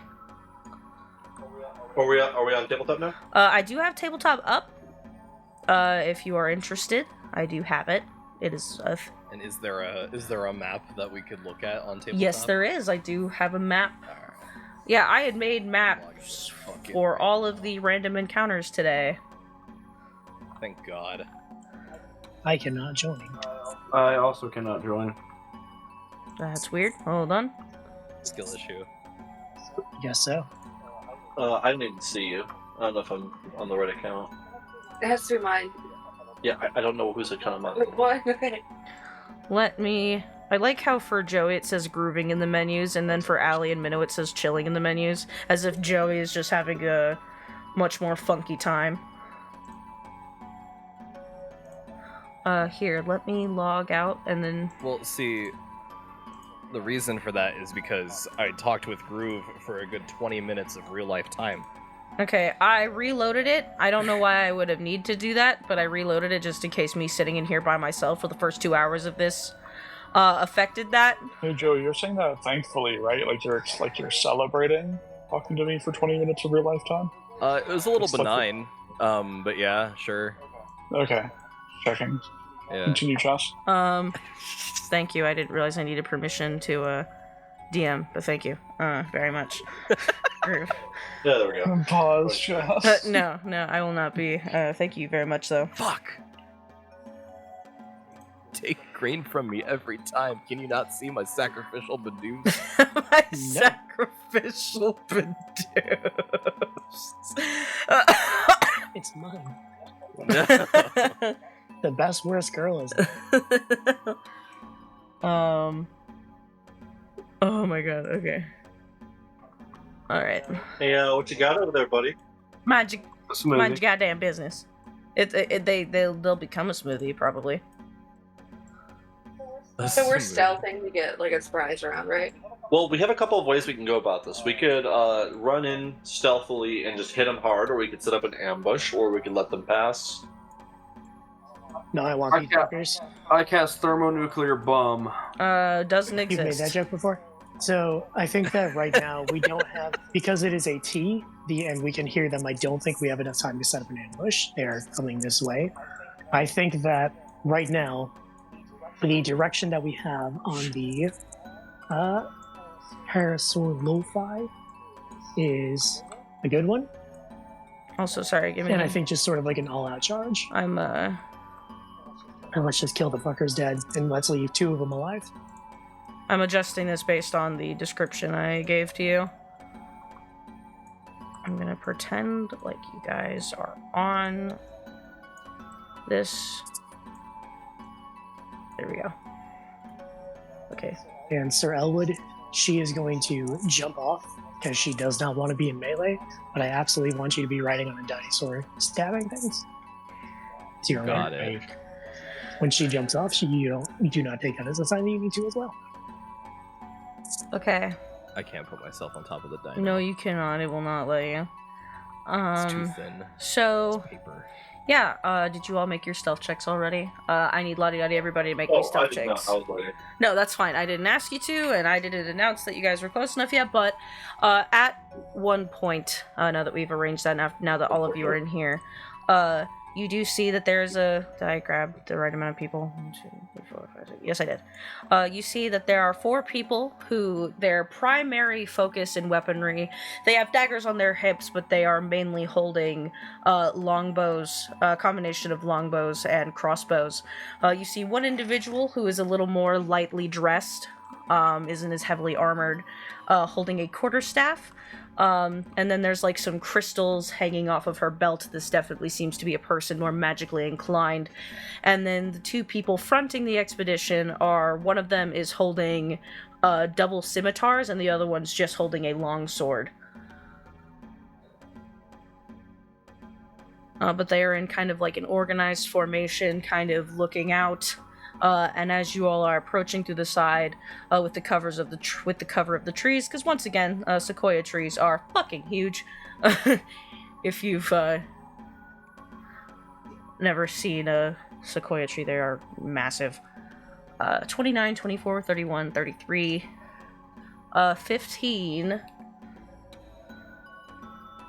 Let me check, because they do not know you are approaching. Passive. Okay, so even getting a natural one, even with a 15 being the lowest, these individuals' passive perception is not enough to spot any of you. So as you're walking up, using the cover of the trees, you see your target. So, who is going to do the inciting charge? And just to be clear, are these all riding dinosaurs as well? Did you say that? Or are they They are walking. This is a on-foot patrol. Then I'm about to scare the shit out of these guys. Sweet, yeah. Let's just go in initiative order, I guess. Yeah, go ahead and roll me initiative. Just so that way we can keep this organized. Thank you, Baldur's Gate 3 music, for kicking in at just the right time. Are we? Alright, I'm gonna go ahead and pop a soul point. Are we Gift of Alacrity? I don't Much think better. we have that anymore, do we? No. We're not that lucky. New campaign, who dis? As soon as we start hitting them, they're going to be surprised. So I'm probably going to drop a fat spike growth on them as soon as I can. How much damage is that per turn? 2d4 per 5 feet moved through. Oh, so if I don't move, I don't take the damage? Correct. Okay. It's also difficult terrain. What's your strength score, though? Mine? Yeah. 10. Okay, so you can jump 30 feet if you need to with Step of the Wind? Yeah. Yeah, so you're probably fine. I'm definitely going to be focusing down this page. I know that for sure. I mean, I can probably take care of the mage. Okay. So, setting this up, checking on this. Cool. All right. So, kicking this off. First in initiative for the surprise round is Lysel. Before they kick things off, they're going to look to Johnny and say, "Hey, I'm planning on riding right in. Do you want to go with me, or do you want to hop off here?" Go! And they go. Are these things capable of jumping reasonably? Like, could we jump the first line of them and just not literally land on the mage? You can jump 18 feet if you have a 10-foot running start. And what's the move speed on these parasaurs? 60 feet. 60. 50? 60. All right. 60. 60. 1, 2. Yeah, I should have the distance to clear this. Yeah, so you want to So jump we're over gonna go these ahead losers to immediately kerfuffle with the mage? Yeah, and then we just have to drag ourselves over. On the way over, Lifestyle is going to cast Zephyr Strike, and we're going to attack the mage Roll it. with advantage because of Zephyr Strike. So question about soul points and advantage rolls. How does that work? How do you mean?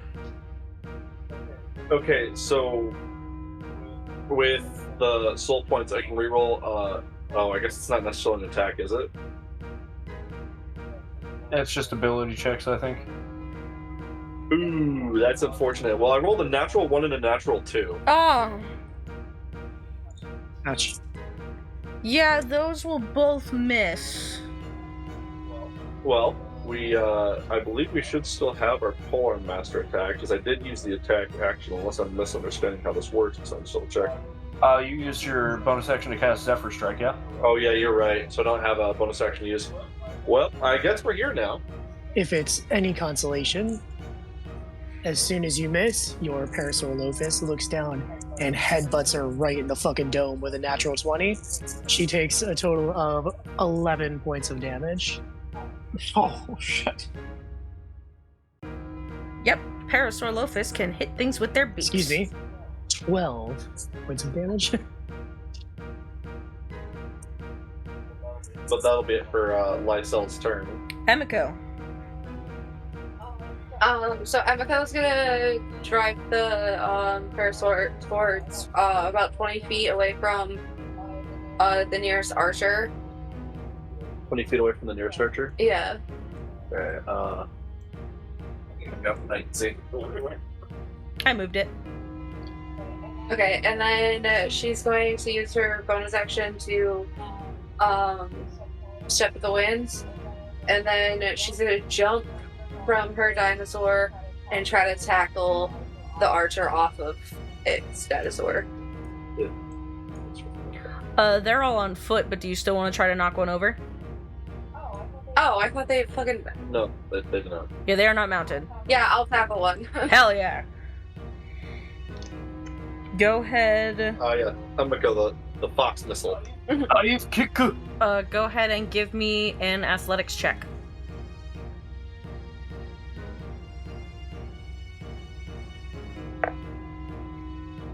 That's a 14.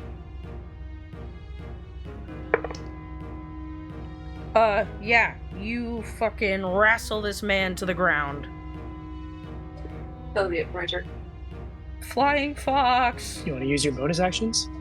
I did. First up was one. Oh, bummer. All right, Vivian. Great. So we are going to run forward with Seymour. Seymour. We're good. And Jay. Vivian jumps off. She's going to temporarily share the same space as Emiko. She's going to fall over, apparently. And the people in front of me, I will cast Thunder Wave in a 15-foot cube. That'll hit Bandit Mage, Bandit Archer 2, Bandit Archer 1, and Bandit number 2. I'd like them all to please make Constitution saving throws. All right. Are we full standing on this guy? Sure. I'll roll for the scouts first. What is the DC? AC, I know that. You don't even have to ask me. 14. Alright, so Archer 2 succeeds, Archer 1 fails. The mage I think either just succeeds or just fails. Let me look it up. The mage just succeeds. Silvery Barbs. Rerolling. Mage fails, and then Bandit 2 got a natural 20, so succeeds. Okay. If they failed, they take 13 points of thunder damage and are pushed 10 feet back. If they succeed, they take 6 points and are not pushed 10 feet back. Silvery Barb's advantage to who? I mean, it doesn't super matter because we have surprise. I guess I'll go with Jay. Why not? Great. She's then going to back up. Since they're a surprise, they cannot take reactions. And she is going to burst out in stars and throw a dog at someone. Oh, I have a Got that thing. I dog have a in thing the- for this. I have a thing for this. Actually, I think this time she summons a tall, feminine figure beside her. Proud, long white hair made of stars, and the body of an arachnid as she summons the spider priestess, who then holds out a scepter and a beam comes shooting out of it. How bad's the mage look? The mage is looking pretty hurt. And Bandit Archer 2 got pushed back. Would he get pushed out of Emiko's grapple? Or would... Technically, Okay, yes. I was just making sure. And how's he looking? That's the first he's gotten hurt, so he's doing pretty alright. Alright, we're gonna kill this fucking mage. Natural 20. Ah! She's dead! Great. One hero. And after that, Seymour, with Jay on his back, is going to run forward and is going to headbutt this guy. Hits with a lot. 24 to be exact. Yeah. For a total of 9 points of damage. Which dinosaur was I on? The left You are on Seymour, so you are currently in the fray. Oops. one? So Sorry. I'm right here. Yes, Here. in that area. You said 9 points of damage? 9 points of damage to Bandit Archer 1. Alright. And that will be Vivian's turn. Alright. Johnny, it is your turn. And you're right How here. many motherfuckers can I get in a 20-foot cube? A lot of them. Yeah, if you do it over if here, I you angle can. it diagonally, I can get all of them, right? Yes, you can. Thank you. You can't get Bandit Archer 2 because currently, unless you're okay with Yeah, it yeah. anymore, but you can get I'm not okay with anything anymore. Yeah, web goes up. A bonus action, wake me up as I must. End of turn. Now, whenever any of the enemies in the web, so anyone but Archer 2, starts their turn, they will make a dex save. DC 14. Alright. Anything else for your turn, Johnny? Set. Alright. Jay Elwood, it is your turn. Sorry, Jay Elwood is munching on dinner. I don't know why I'm paranoid, Chaz. Are we still recording? I'll check. Because now I'm paranoid. Yes, we still are. We're good. Okay, good. I don't know why that just came to me in a dream or something. Okay. Wait, I'm not dreaming. A dream.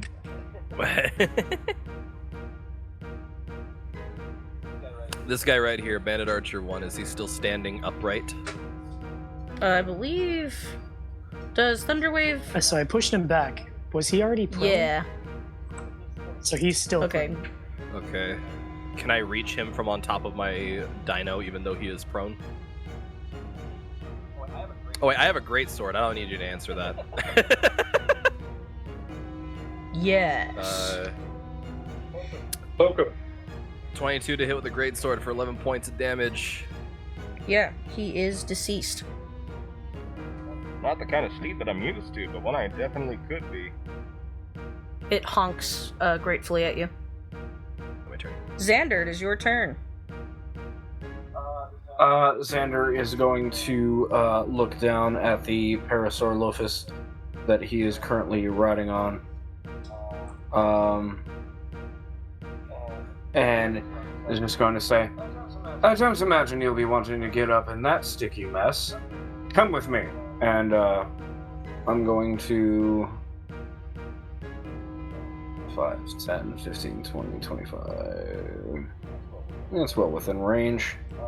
Get Bandit 1, Bandit Archer 3, and Bandit Archer 4. Well, Bandit 2 is over there. Alright, so I am going to cast bonus action Magic Stone. I'm going to give the Parasaurolophus I'm riding on a Magic Stone for it to throw. And we are going to Eldritch Blast Bandit Archer 3. Rolling? Oh, shit. That's cocked. That is a 21 to hit. That does hit. Excellent, excellent. And that is going to be... Unless I'm missing something...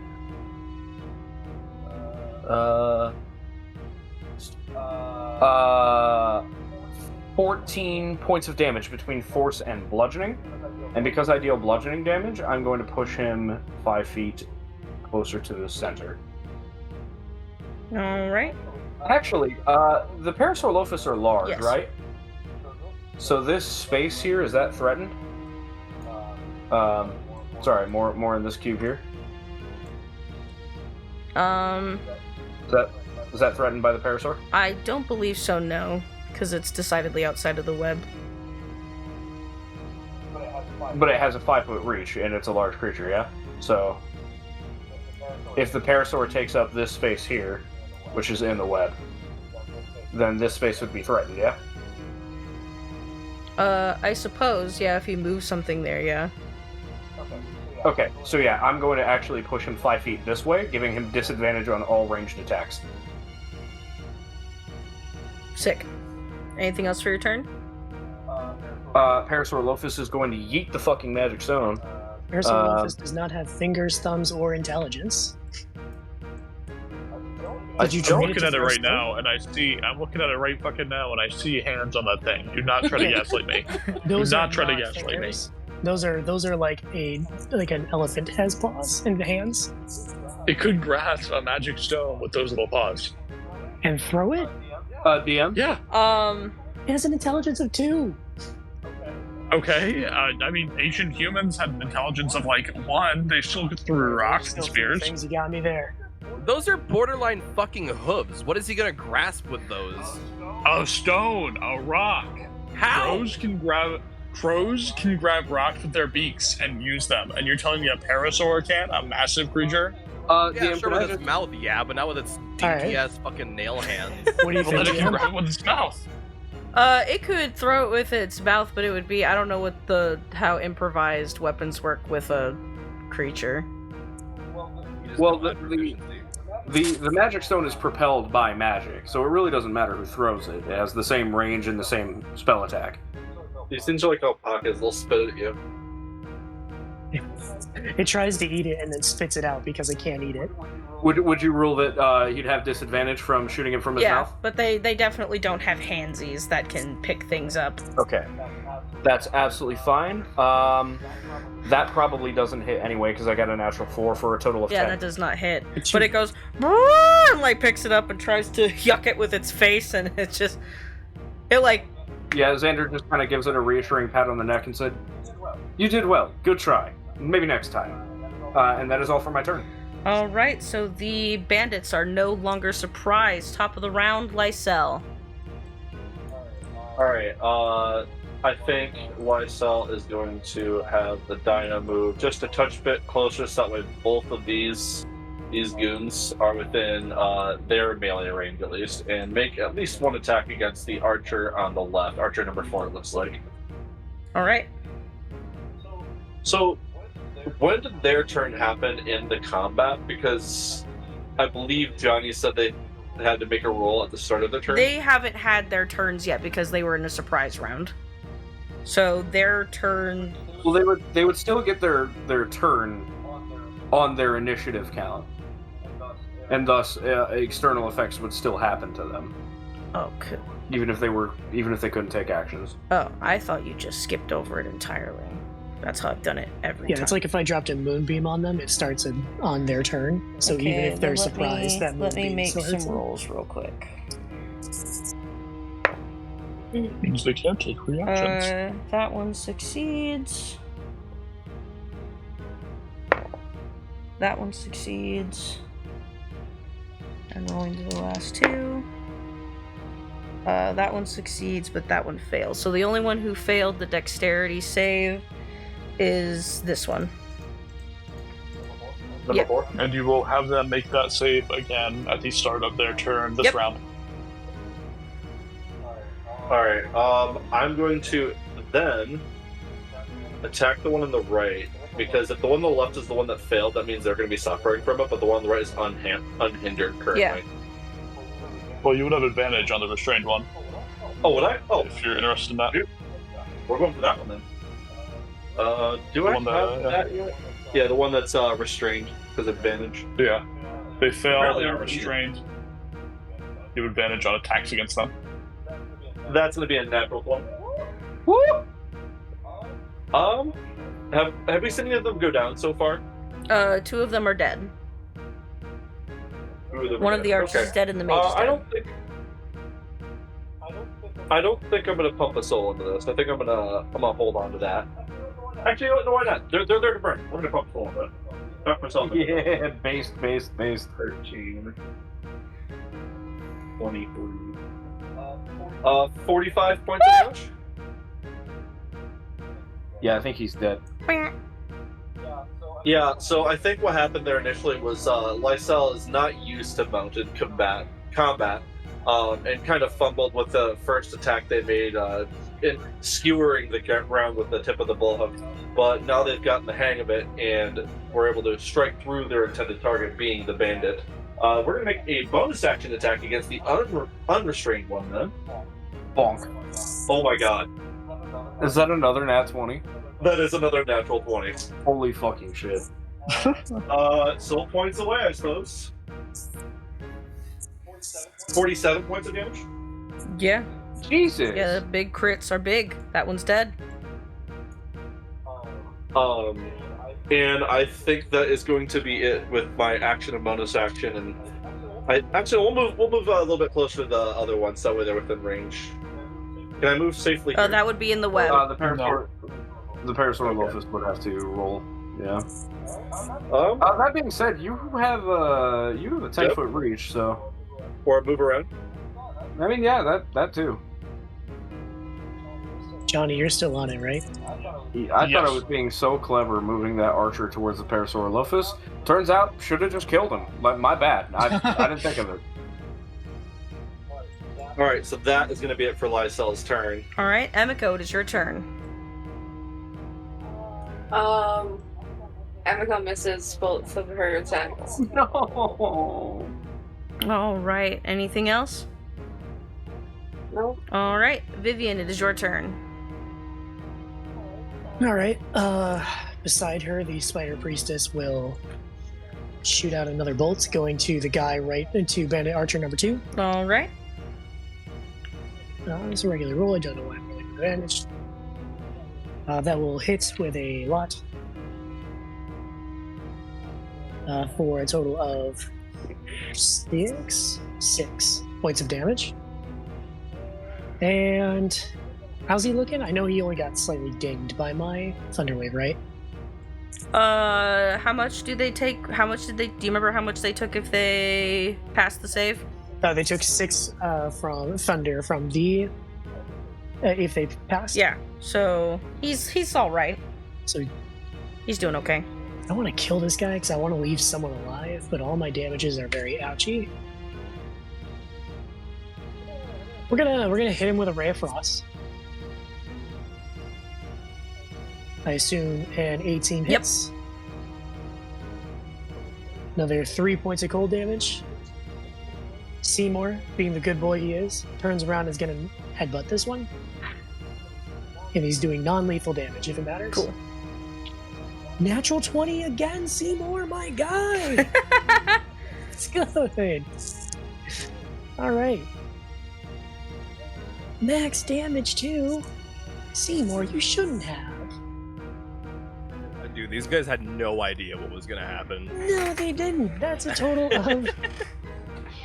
of 20 points of damage. Yeah, and you all wanted to eat Seymour. Now look at him. Who wanted to eat Seymour? What? Yeah, who did that? Yeah, Is Bandit Archer 2 yes, still he up? is.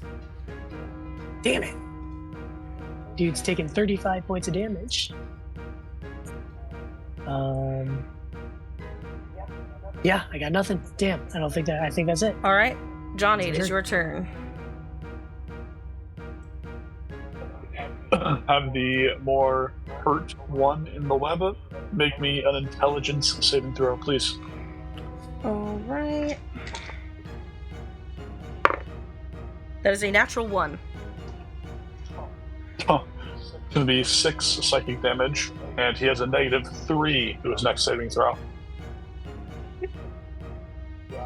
Yeah, Johnny claps his hands, and the bandit is standing in front of the box, holding the bounty they set out, the ransom. And as he goes to open it, there is a bright yellow glow that shines on his face. But Johnny O'Phage bursts out from a false floor underneath the chest and takes a bite out of his face. And he wakes up screaming. End of Johnny's turn. Alright. I'm going to bonus action cast Magic Stone. Why not? Alright, it is the first Give me player's a turn. Parasaur. He's going to make a dex save against the web. That is a natural 19, so that will succeed. Is he the -3 one, or is the other one the -3 one? The other one is this one. Nice. Okay. And I'm trying to think of what I wanted to do here. I apologize. I'm seeing one bandit. One right here. One right here. Yep. He is in difficult terrain and lightly obscured.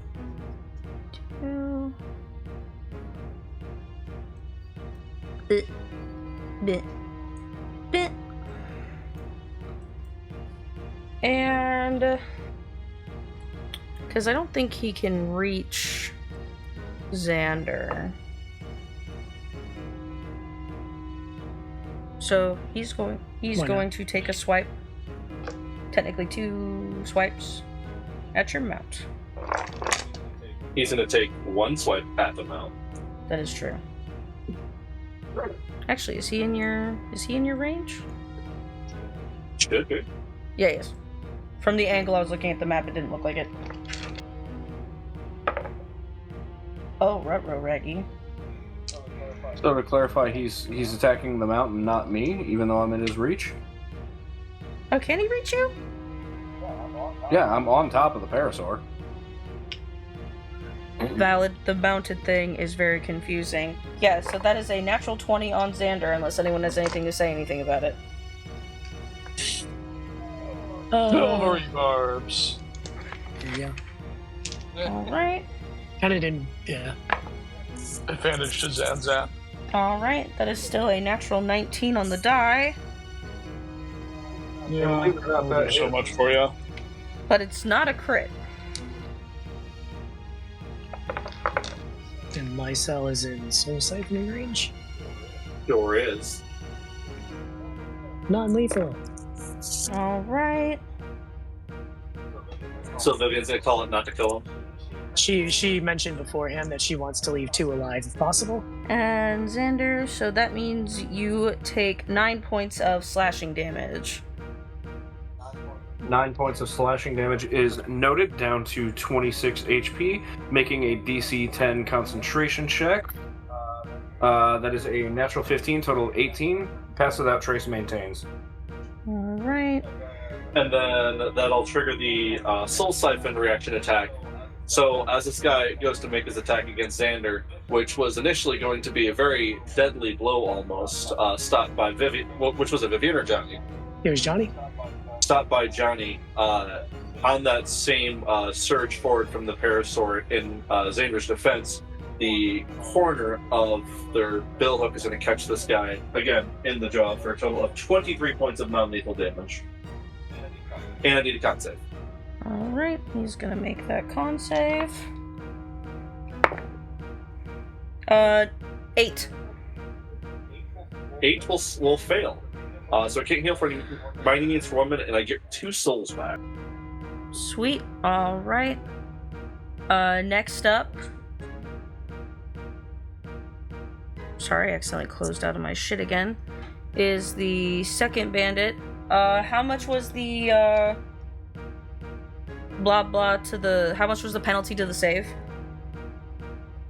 -3. Alright. So that is a 5 on the deck save, so he is restrained. Fucked.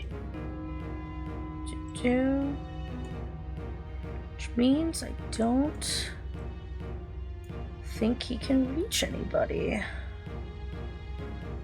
He can reach Jay and Seymour.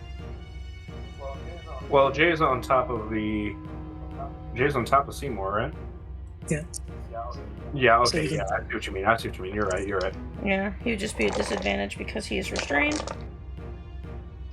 So that is going to be an attack at Jay at disadvantage. Yeah, disadvantage, that's pretty good.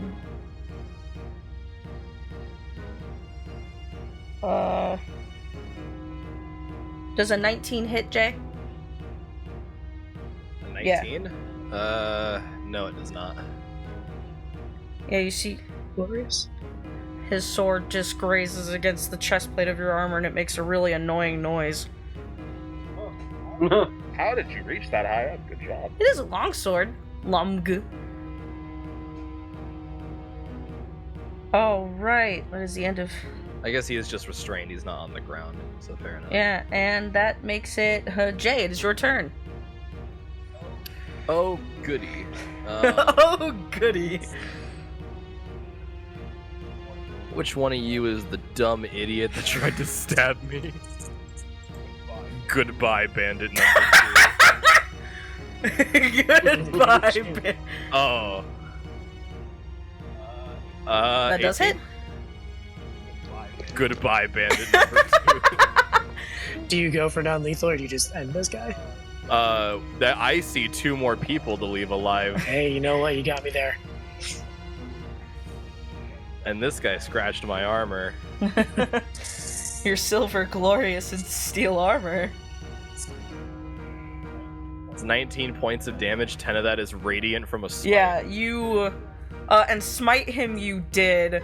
His blade skirts against your armor, and almost comedically, you immediately rebuttal and crumble this man. His body fucking scatters about the web like he fucking folds like a deck of cards. Look at me, I'm a knight. Think, bandit. Shut up, Joey.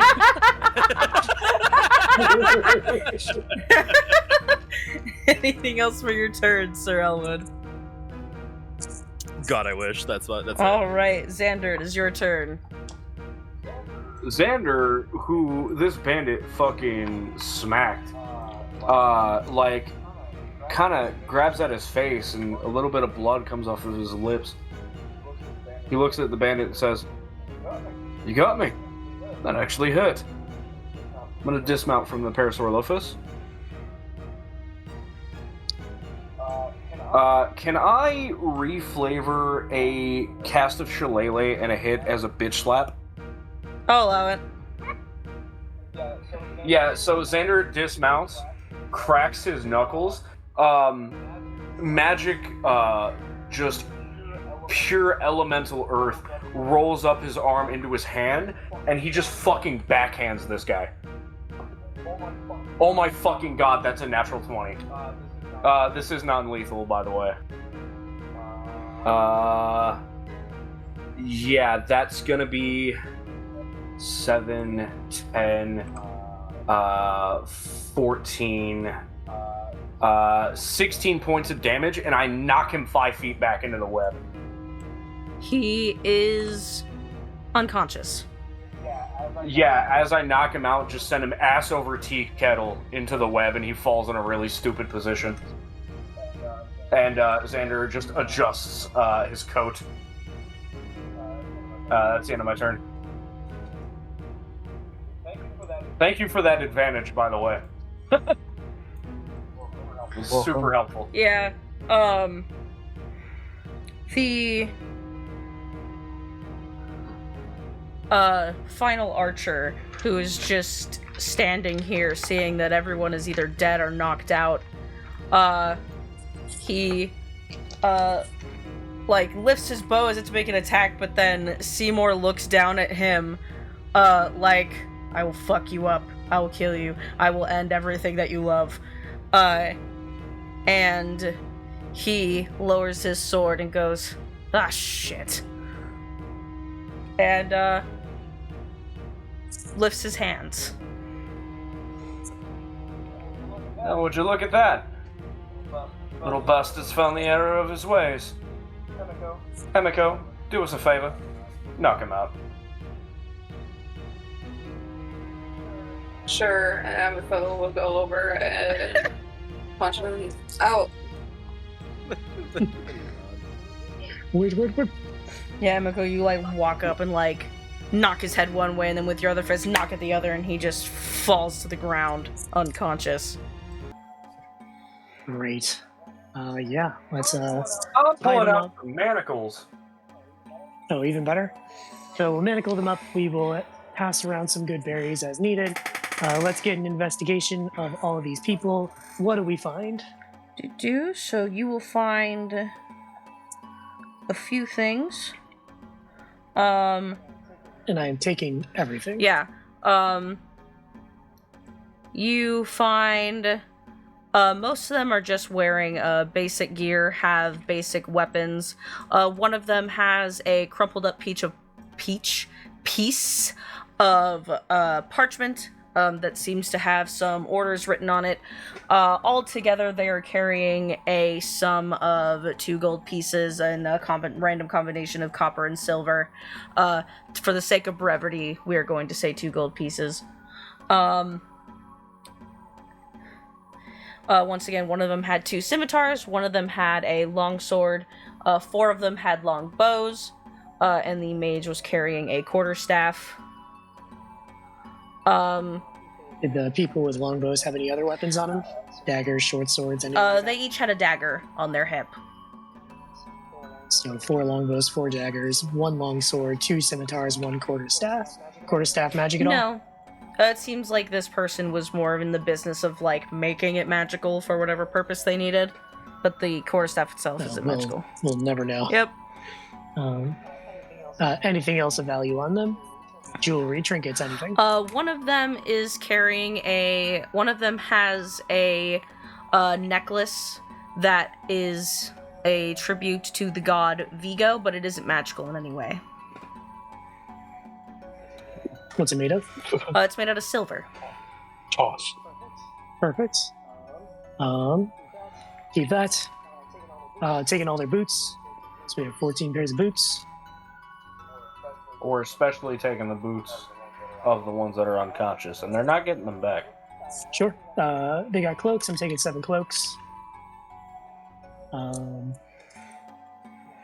You got any food on them? They have rations for 1 day, and then one of them has like a cloth wrapped around a particularly fancy piece of chocolate. Like they were hiding it from everybody. What else they got? We're taking the chocolate. Vivian's like, Hey, does Johnny see this? Sure. Johnny's fucking diving for that chocolate. Yeah, I think Vivian like pulls it out and is like, oh, look, it's chocolate. Like, while it's in her hands. Yeah. I don't. What else? They also have 1 set of thieves' tools. 1 set of thieves' tools. Great. What else they got? That's about it. Other than they were traveling light, because this was just a scouting party. Okay. Sorry, DM, just real quick. What type of armor were they wearing? The archers and swordsmen alike were just wearing leather armor. So that's 6 sets of leather armor. What was the major one? Just a set of clothes. No armor or anything.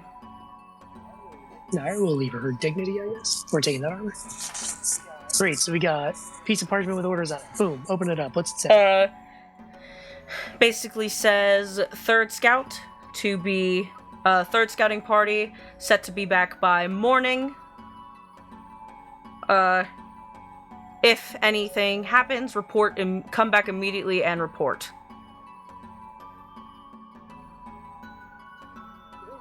Do they have any sort of identifying marks on them, or is it just like the bandit group is small enough that they know who's in it? They do. All of them have, so all of them have scars on their face, but it is the exact same scar. And it looks like they got clawed across the face. But it's not makeup or anything, it is a scar. Right. Yeah. So it's as if... Part of their mutation is getting mauled by a raptor. Vivian, probably. that is actually literally what that is. Yeah, we know that they train animals to fight for them. Okay. So people who are capable of disguising themselves take note. Great. Can we just kind of like, does anyone really want to roleplay through this interrogation? I feel like once you've interrogated one bandit, you've interrogated all of them. Well, we yeah, just sort we of have like to describe the torture, how we torture this guy. We're not going to torture this guy. We Can have we just to sort of like describe how we like rip all his skin off. Shut up. Because he, Hey, I'm just saying, Let's just say- if you guys roleplay through that, you are not making it to the bandit camp by 9 o'clock. and then season him. Oh, thank God! I don't want to make it. Let's say we subjected him to torture via having him be the victim of Johnny's incessant questions. That's a very good point. they should be so lucky. Okay, we sit there and Johnny asks him every conceivable question. 16,000 questions. while they're doing that, I want to pull Vivian to the side and ask her if she recognizes if there's like any fungus on these trees or anything. Yeah. Um, I recognize that if I was like, lucky. are you asking like the type or if there is any at all?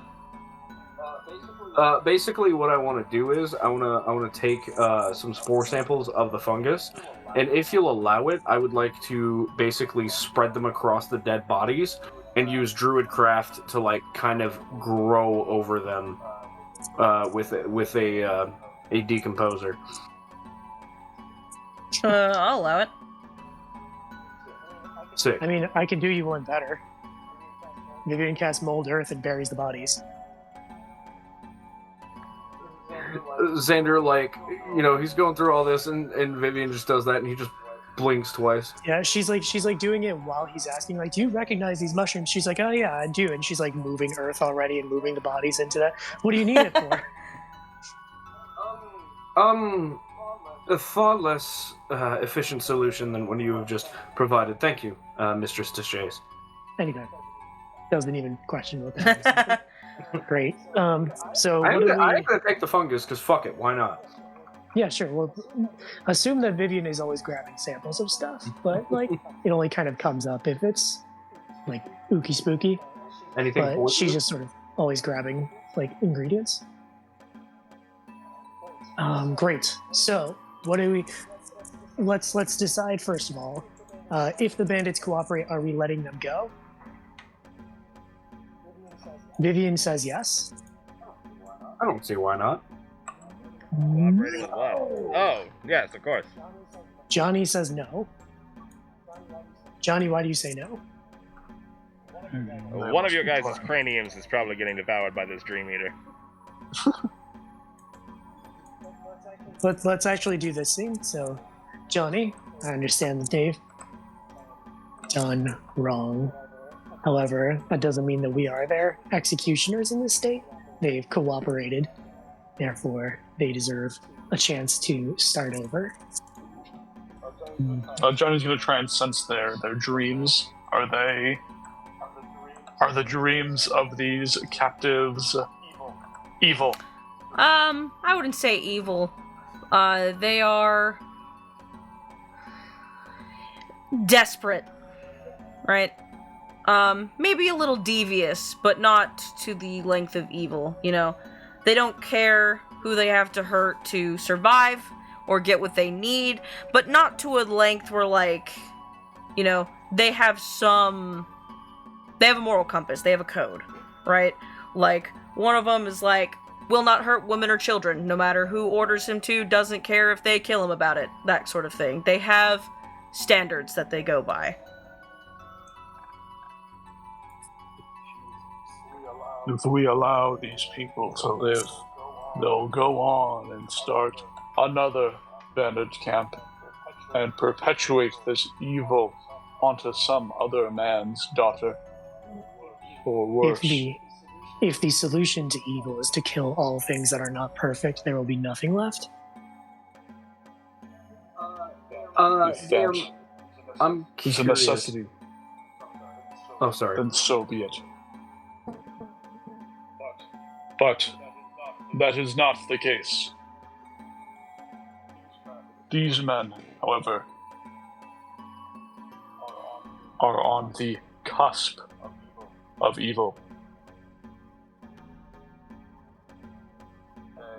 I think They have already perpetuated it in this world.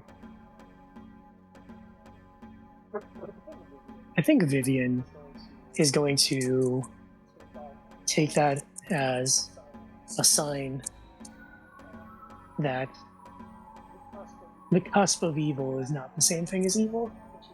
I think she's going to go over to each of them. She is going to hold out a knife, and for a second, the first one, it looks like she is going to stab him, but instead she cuts off a chunk of hair and puts it in the bag in like a little... She wraps it up in a cloth and puts it in a bag. Goes over to the other one, does the same thing, and just says, the cusp of evil is not the same thing. It means you have a chance to turn your life around. However, if you do not, my sisters and I will be able to find you, Your and they what? will rectify my mistake by letting you live. Understood? Like I think that she is gesturing, like, as much as she can, gesturing to the hat. Like, what she means by sisters is, if you fuck up, witches are gonna come fuck you up. This is amenable for the time being. Thank you, mistress. Yeah. They bolt off in the opposite direction. What information do they give us? The information that they gave you was that they send out 3 scouting parties at a time. They are the third. With the scouting parties out, there are at least still 25 bandits left at the camp, including their leader, and that they are keeping May in the highest, most guarded point of the fortress. And that, despite how annoying it'll be, the best way to get into the fortress is just through the front and work your way up. Well, we'll fucking not do that. Why is that the best way if she's at the highest point? Because the higher up you go, their explanation is the higher up you go, the more guarded it is. And not as easy to access. That is what they said. Is she in a tower? So the building is an old fortress. So it's not necessarily a tower, just the... Right, is she in a tower in the No, fortress? the fortress doesn't have any towers. Like when... So it's just a big cube. Yeah, a big misshapen cube. But like, no courtyard? Yeah, there's a courtyard. So what is the highest point of a cube? The top vertice. Yeah, it's not like a perfect square. There just isn't like the topmost part is shorter, so it's uneven, but it's not a tower. How detailed is there? We would get as detailed as possible. Like, what room is she in? Like, where is it? If we were looking at it, what would, like... I want to know what room she's in before we even get there. Ocean. If they only say, oh, she's at the top, that would not be enough, and we would not let them go. Let me... And Johnny would suck the brains out of the nose. Also need to know if there's any alternative entrances, any windows, or like slits in the stone so people could see out or anything like that. Yeah, Johnny would have asked about the individual bricks, like every brick. We were like, Yeah. okay, what about the third brick? 1,000 questions. On the fourth brick? No, not enough detail on the fourth brick. You need to go start again. Oh, that's one. I'm taking one more brain cell.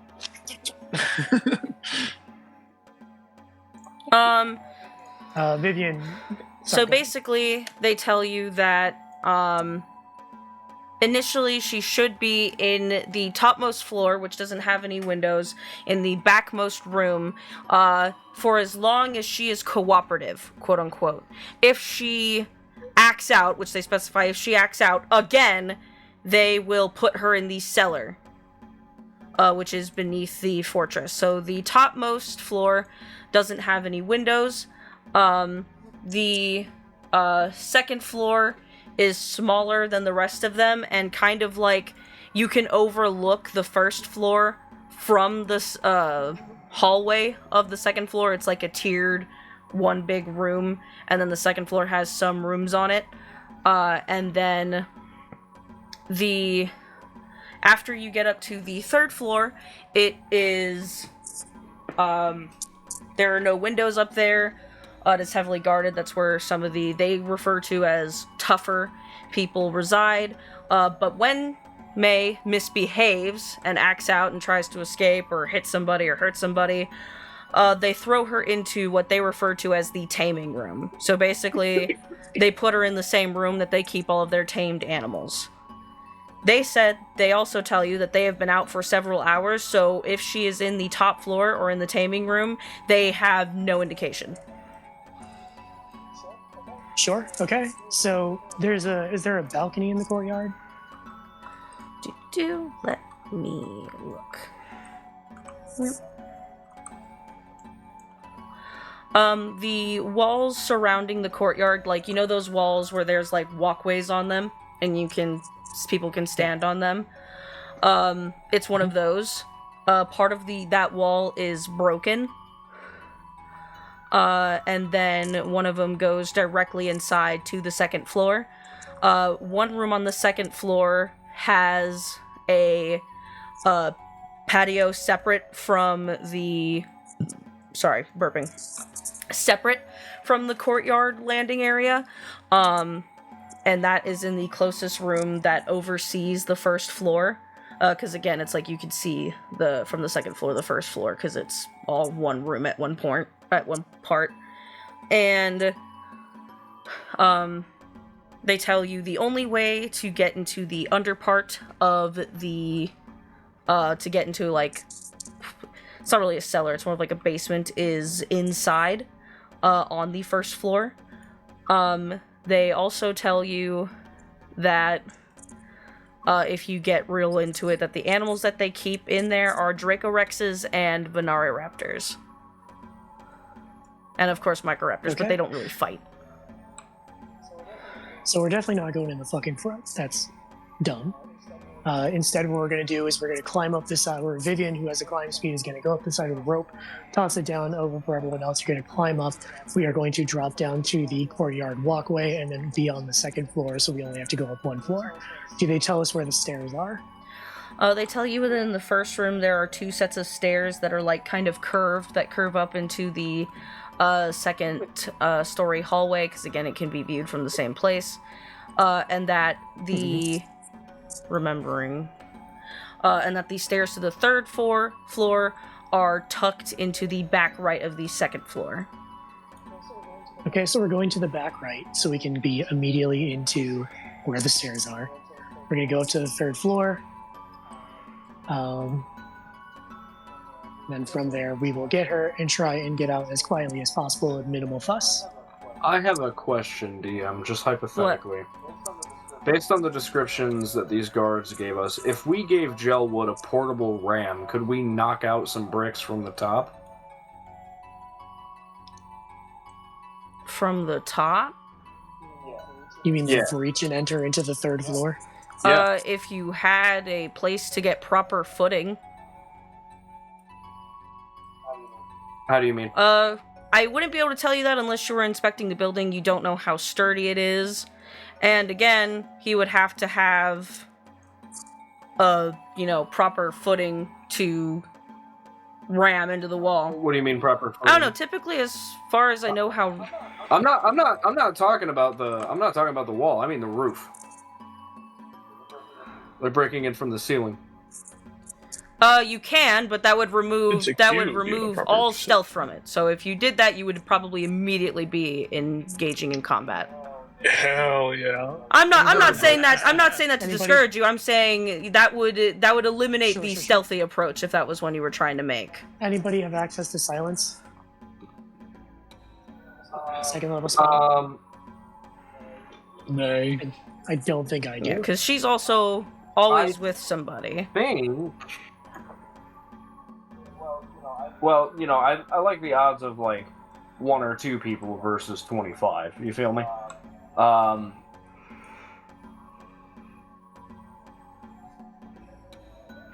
Okay, so I think that the battergram is a good idea if we need to make a speedy escape out the wall.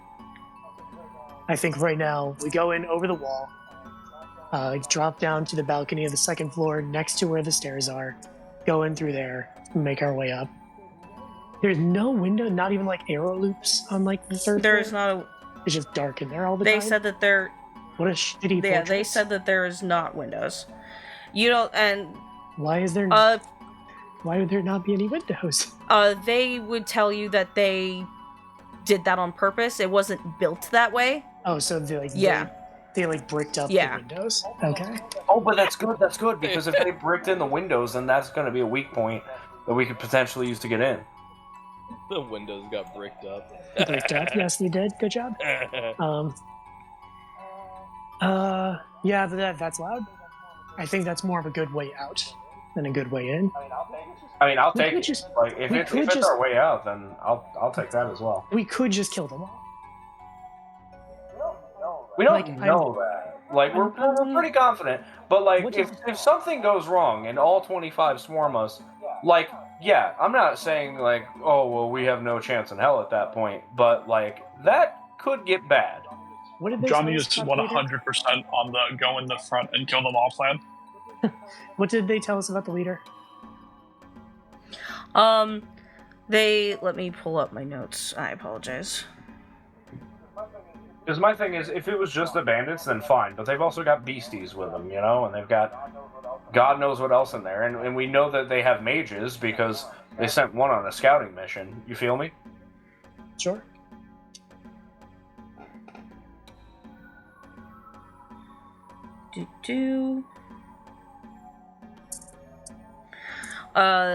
Their leader is a man who their current leader is a man who they only know as under a nickname called Arrow. Arrow, not like the weapon, but Arrow like AERO. Like wind. Yeah.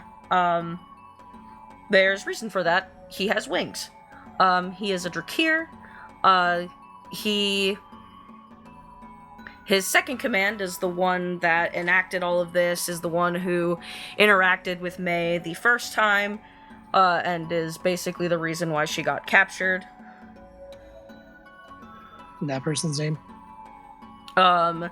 His name is literally just codenamed Boss. Like, they just, hey, Boss. So tell me more about Arrow. He's a Drakir. What else? What's his deal? Let me in, bitch. Because the other thing I'm concerned about is, like, these common bandits that we fought, they had 2 attacks each. Oh, only the ones Did with they? swords. Only the ones that were holding 2 swords, which was only one guy. I mean, still, that's gonna hurt. I'm just saying, Let me- if we didn't do the box plan because it wasted time, like, we're gonna waste time doing anything but busting in the front door and killing all of them. Can I make a suggestion? No. Let's find these other 2 patrols and kill them all. Okay, if we- yeah, Johnny is if so we- on board with this. I don't know we about do this not- one. Holy Never shit, mind, I've I'm never all been in. so on board with this. Listen to me, because if we don't do this tonight, tomorrow morning this patrol is not going to check in, and they're going to pull everyone back into the fortress. We need to True, take out bro. those patrols today. We True, need to kill yeah. all of them today. Johnny is a strong proponent of this plan. Yeah, we can kill them all.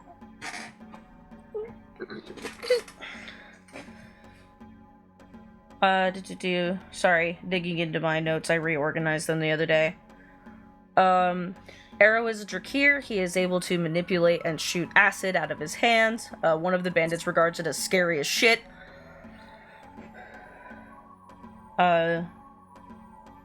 Boss is very good. He's a very good swordsman. Uses a magical rapier. Sorry, I wrote these as clip notes. So that's why I'm saying it very, like, So- bland and not And characterized.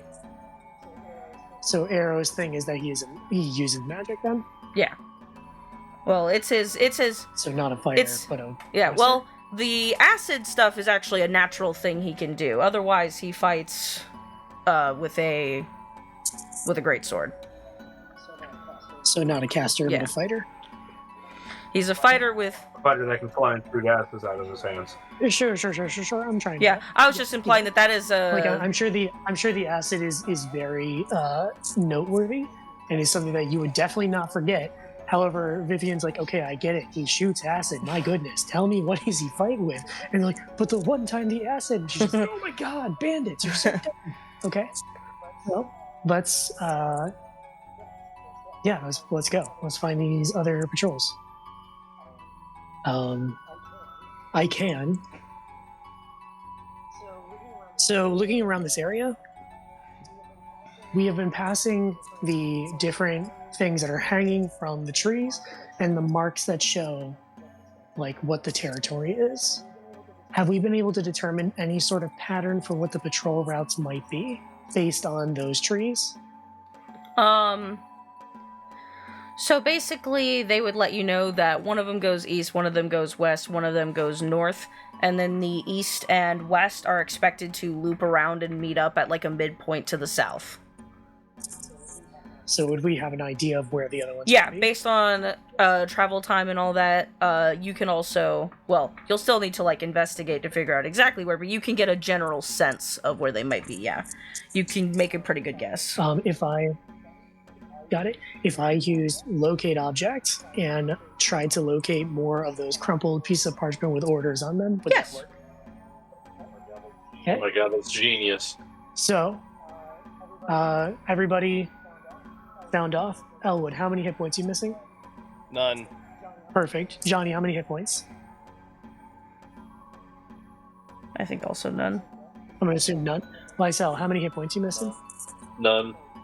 Great. Emiko, how many hit points? None. Xander, my guy, how many hit points? After using 14 good berries, none. Delightful. Great. Oh, good berries, huh? So we are good. None of our boys got hit as far as I know. Seymour's still good. No time for a short rest. Let's go right now. Worth noting, I still have both of my spell slots. I probably...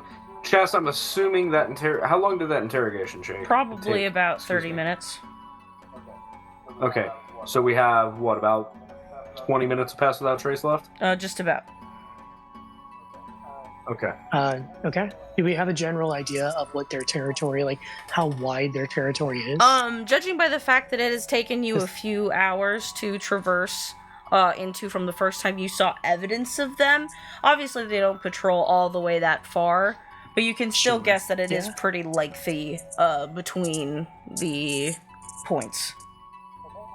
Okay, I think we're just going to make an educated guess and go the nearest direction where we think one might be. Understandable. Whoever wants to in this case, go ahead and make me survival checks. I would like to make that check. Just one person? I said anyone who wants to. Sweet. Bad. Maybe to guide myself. My survival's dog ass. Also oh my not god, very good. 19.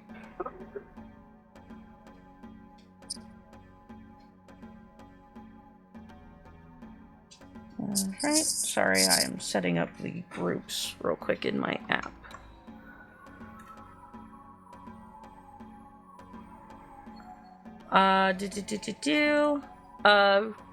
There we go. 22, 13, 19. Alright, so, as you guys, make your way through, traversing through the woods, you start to see more evidence of the bandits,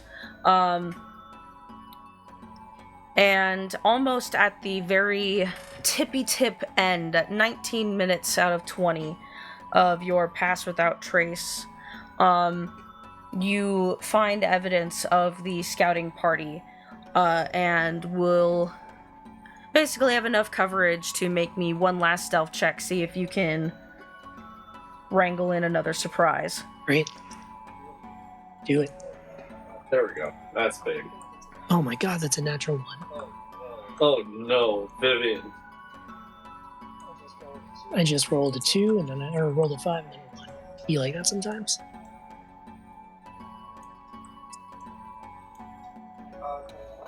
Can Anodyne give advantage on this? Does Anodyne have proficiency in stealth? Yes, she does. Sure, she can take the help action. Yeah, can I give that to Gelwood? Go for it. What are you giving me? Advantage on stealth, so you're just going to be flat rolling instead of at disadvantage. Sick. Oh, whoops, I realized I wrote survival instead of stealth. That was dumb.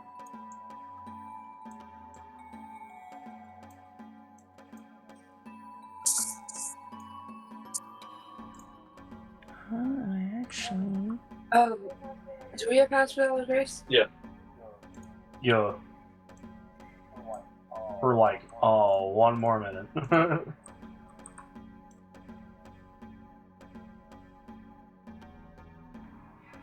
Okay, let me go look at y'all's stealth.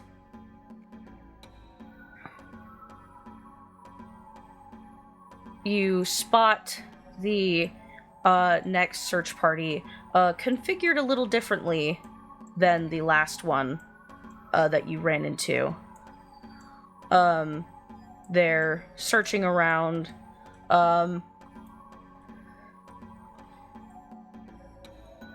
And they're not really talking that much. Some of them are eyeing this guy in the front a little, like, curiously. Like, it seems like they are slightly intimidated by him. Just letting y'all know, these trees are tall enough where I found that log asset after I made this map and was like, oh damn, that can kind of show that the trees are fucking huge. Log. Without putting the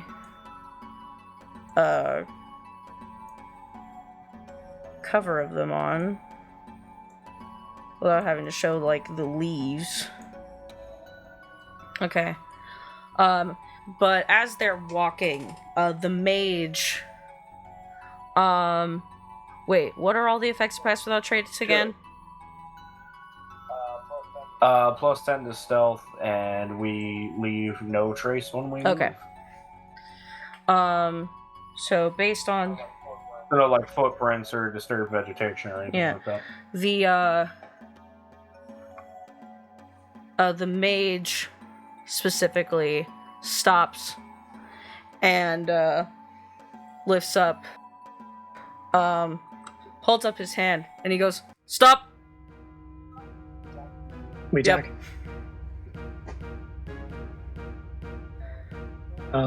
Same general idea. So does the bandit mage is not surprised that everyone Yeah, the else bandit is? mage isn't, but Okay. That's unfortunate for them. They're going to die first. yeah, but let Alright, yeah, spring from stealth. let me hold in this. Oh, ooh. Okay. Sorry, I had to set those all up, so I still have to manually put in initiative.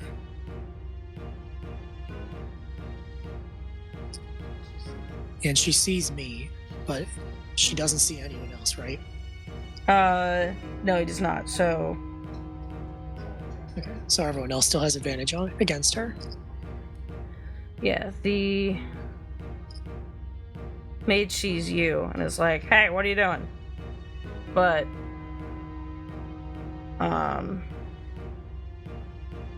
everyone else is not yet keyed in on.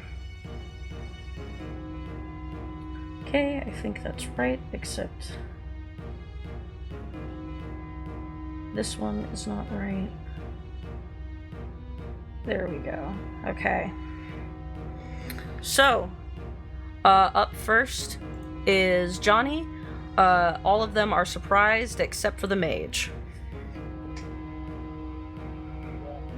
Yeah. It looks like if I position my 20-foot cube diagonally across them, I can get more than just 4.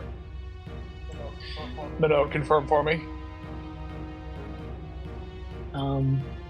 If you I think if I'm correct, you can get those ones. If you put it straight, you should be able to get all of them except for Bandit Archer 4. If you just put it head on. If you put it diagonal, you're right. 1, 2, 3, 4, 1, 2. Maybe if you put it diagonal, you might get everyone.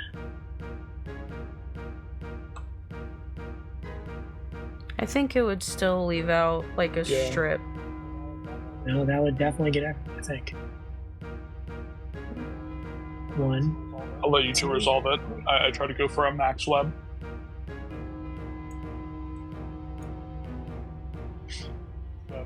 We should have them Yeah, that would rolling just- there.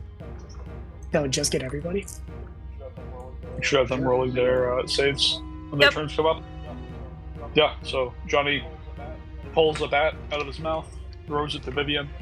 He celestial spider manifests in her hand, and as she activates it, commands it, utilizes it, the spiders begin weaving an intricate web about the patrol, and they are entangled. End of Johnny's turn. All right, so it is the mage's turn because mage is not surprised.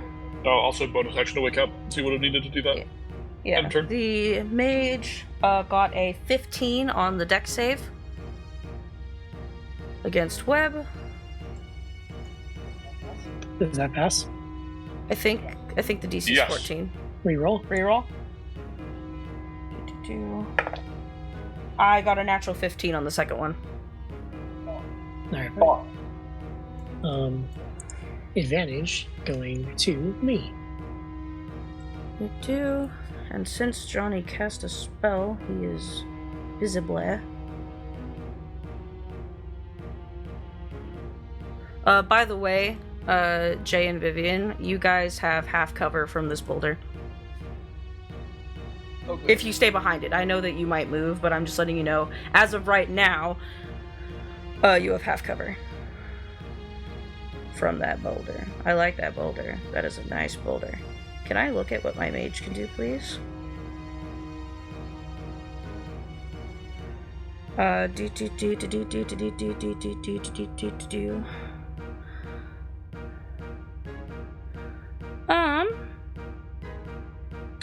Yeah, I think mage is gonna do that.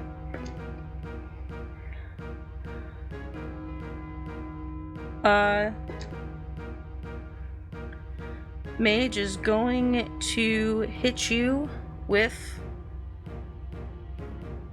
an...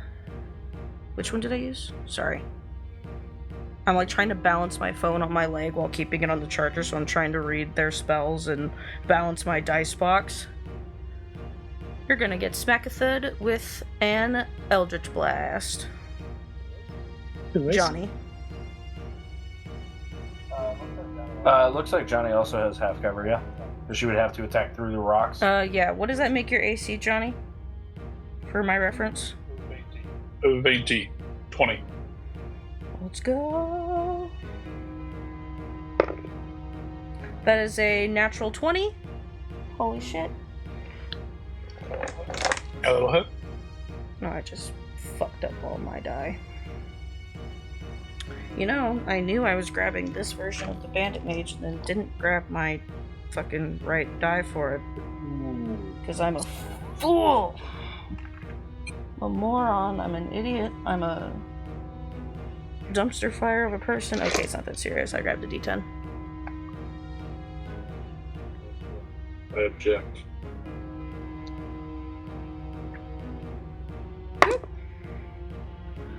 Alright. So, Johnny, that'll be 9 points of force damage.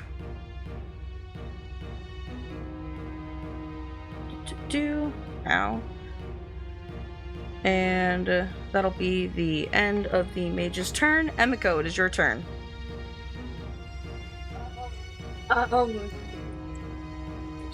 Okay, so,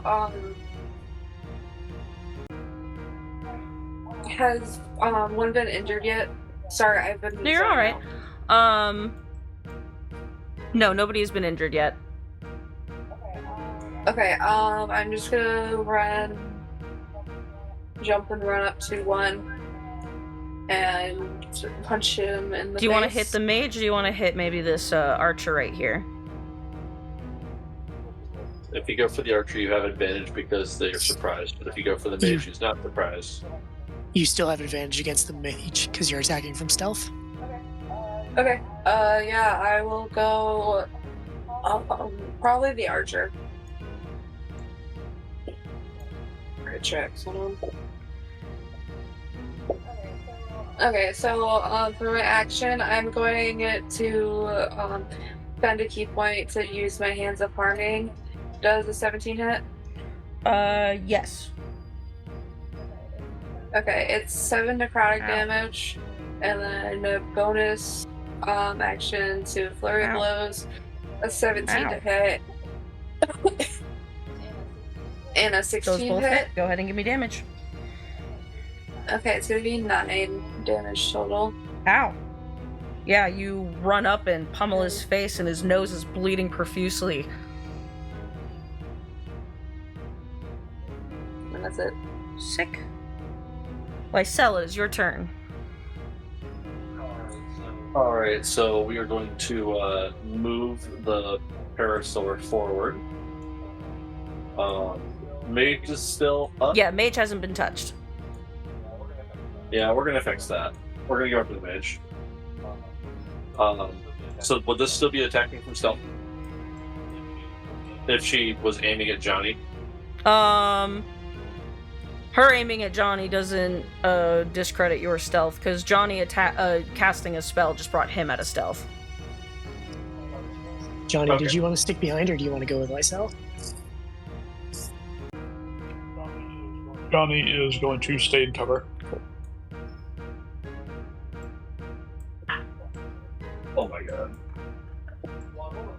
Well, I rolled a natural 20 and a natural There are 1. other numbers on the die, Dakota.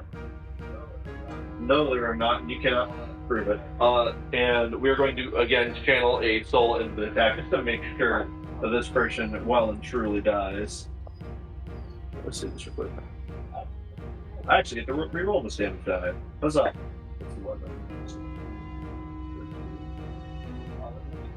That's going to be 36 points of damage with the first attack. Yeah, the mage falls. I think Lysel's going to look back over to where Johnny stayed behind as to not expose Vivian's location and say, are we taking any of them alive? Johnny is gonna take a glance at Vivian. Finger across the throat. Far too much evil to be digested from this world. And with that, Lysel's going to attack Bandit Numero Uno with a bonus action attack. Not at advantage. Does an 11 hit? Does an 11 hit? No. Okay, I didn't think so. So that's movement, bonus action, and action. There we go. Alright.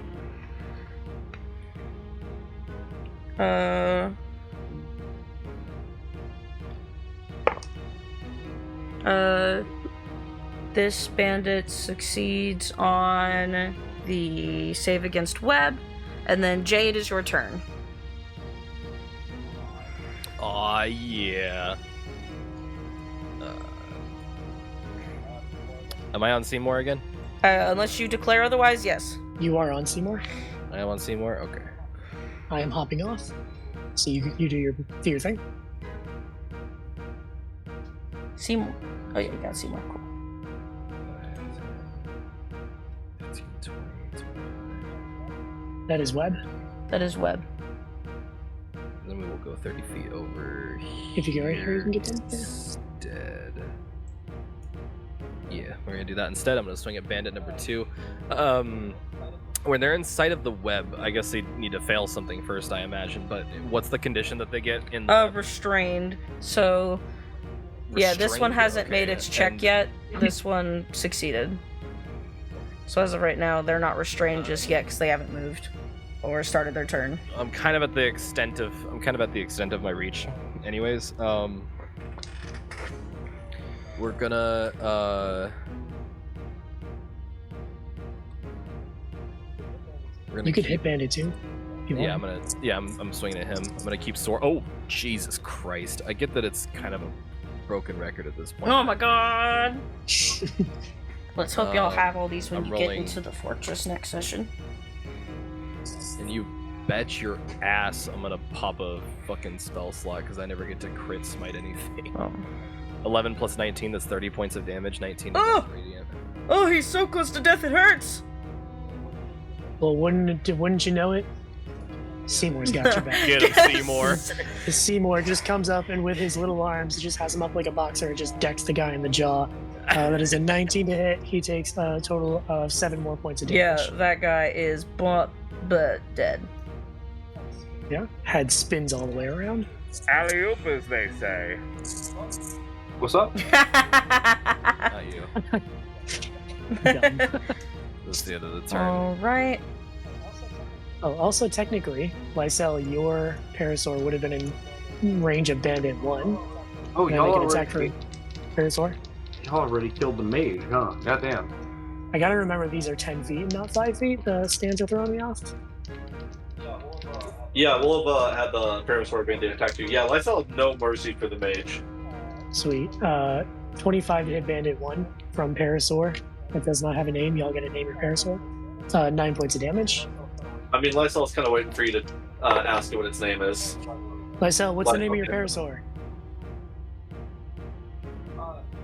I don't know. I can't ask it. It doesn't speak my language. I've never been so disappointed. All right. And Jay, that was the end of your turn, right? Yeah. Okay. I don't have anything else. This one succeeds. Rolling for this bandit. Fails, so I'm going to change the color of the token.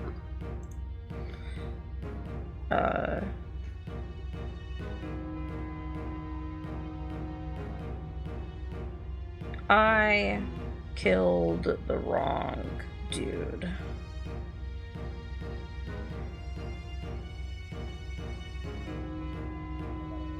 I got an AFK again. If I get hit, DM me.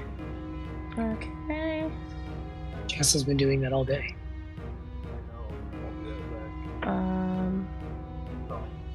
Dumb. That was funny, fuck you. Okay, do I have been tracking that right? That one. Well, those two things are not mutually exclusive. I'm just saying. Sure. You got me That there. one succeeds, and now it is Xander's turn. Alright, yeah, one more patrol after this, so fuck it. We're gonna drop spike growth in the exact same dimensions as the web. Because for some fucking stupid reason, a cube and a sphere are functionally the same in this game. Devious. Alright. We're gonna move yield, parasaur. What is this? Are these rocks? Yeah, I they're think? rocks. Yeah, they're there. They exist. Okay, well, I'm gonna put myself right here and give these fuckers a disadvantage. Your Parasaur headbutts one of them for Yeah. 24, and he deals a total of 9 points of damage. To archer number 2. Probably Archer number 3, because I think I'm gonna go hit that one. So it would do it on the way there. Oh, yeah, fair enough. Yeah, Yeah, sure. bonk and run. Bonk indeed. But yeah, so where the web is, there's also a spike growth. Alright, anything else for your turn? Yes, actually. I'm going to bonus action Blade Ward. Alright, Vivian, it is your turn. Oh my goodness. Okay. Well, it was a good thing that I gave myself advantage, because I rolled a natural 1 on my first attack, but that ends up becoming a 21 with the advantage. That is going to go to... How bad is Bandit Archer 3 looking? He's pretty badly hurt. I don't want to waste a really good hit on him, because this is my guiding bolt. We are going to do... Probably the big guy. What's this big dude with an Oh axe? yeah, he is definitely big and hardy and scary looking. And he has a really big... Or wait, Bandit 1 has been hit once, so I'm going to do him. Because Lysel's dinosaur bonked him. So 23 points of radiant damage on the guiding bolt. Spider Priestess comes back up. Is Bandit 1 still up? Let me... find him. There we go. You said 23 points? No, that is exactly how much HP he had. He is gone. Delightful. Bandit Archer number 3. Spider Priestess hits him with a 23, 11 points of radiant damage. Bam. Sweet.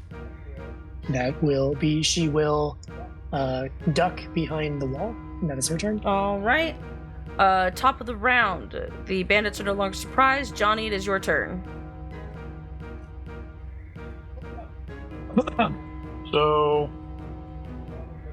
bandit that is in the web, but not subject to it. Please have them make me an intelligence saving throw. I'll have it be this one. You mean the big motherfucker? There's 3 of them. Whichever one. I'll do this one since he's already been hurt. You said an intelligence saving throw? Yes.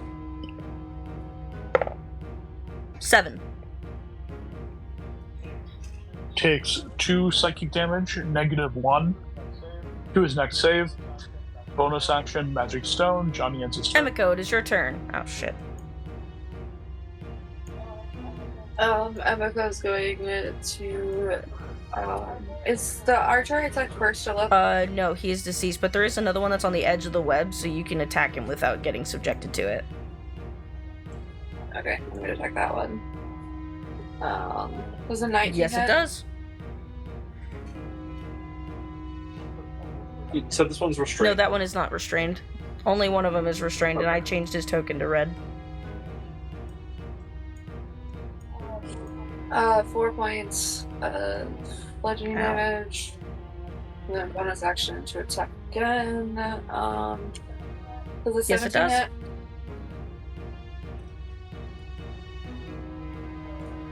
For 6 points of damage. Ow. Alright. Anything else for your turn? No, that's Alright, it. Lysel, it is your turn. Alrighty. It would appear that they're all the way on the other side of this little cell of sorts. We're gonna mosey on over to here if we can make that. I think we can. Does that look Yeah, about right? you can make it over there. Alright, and then we're gonna attack just generic Bendy over Big here. boy. The big man himself.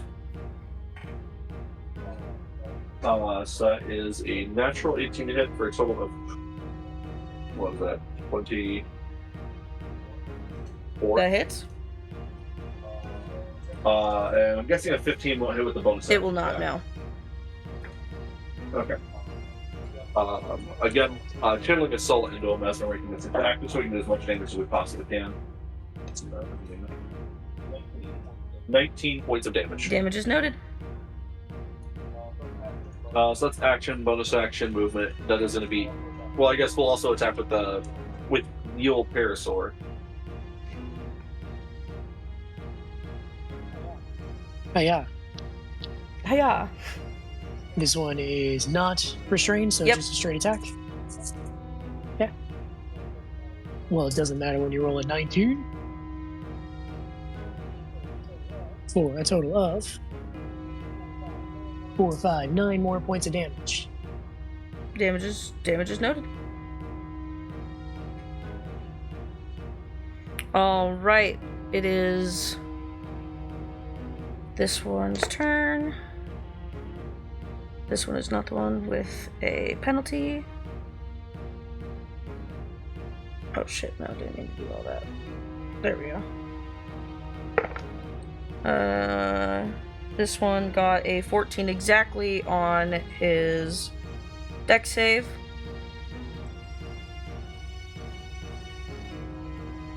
2. I popped out for a minute. What did you get on his dex save? 14. Sucks. And then, even though he's going to have to make this disadvantage, he is going to take a shot at Lysel. Xander, do they only take damage if they move through the spike growth? If they enter it or move through it, yes. Okay. He would have to move closer to get to me. He's shooting at you. He's Unless shooting you. Oh, okay, I see. But doesn't that tree in the middle give half cover? The Lysel isn't behind it, so the trunk of the tree would be back here, and these trees are so tall that, like, the brush doesn't give them. No, I'm talking about this one. He's in the right middle. here. Lysel's more over He's here. right here. Yeah. Yeah. Oh, okay. This is the one whose turn it is. Oh, I thought it was our Yeah. two. I'm sorry. Alright. Even at disadvantage, does a 16 hit? A 16 will not hit. You fuck. Alright. Jay, it is your turn. Excellent. Did that get skipped? I thought it was right after Vivian. It's a new round. You and Vivian didn't go. You went before me. Yeah, you're before Vivian. I'm confused, but sure. I've gone once and you've gone once. Okay. The parasaurs have a 60-foot movement speed. This is-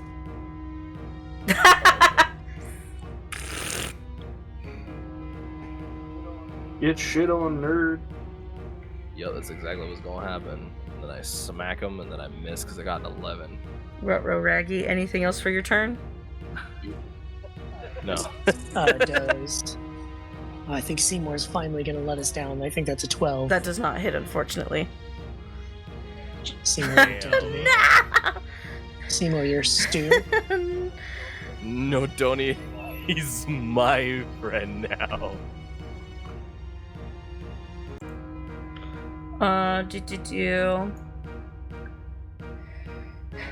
So, it is now this scout's turn. He is going to make a dex save with a -1 penalty. That is a natural 2, so that's a 1. So he fails, so I'm going to do that. He's gonna drop his bow, take out his dagger, and make a attack at disadvantage towards Emiko.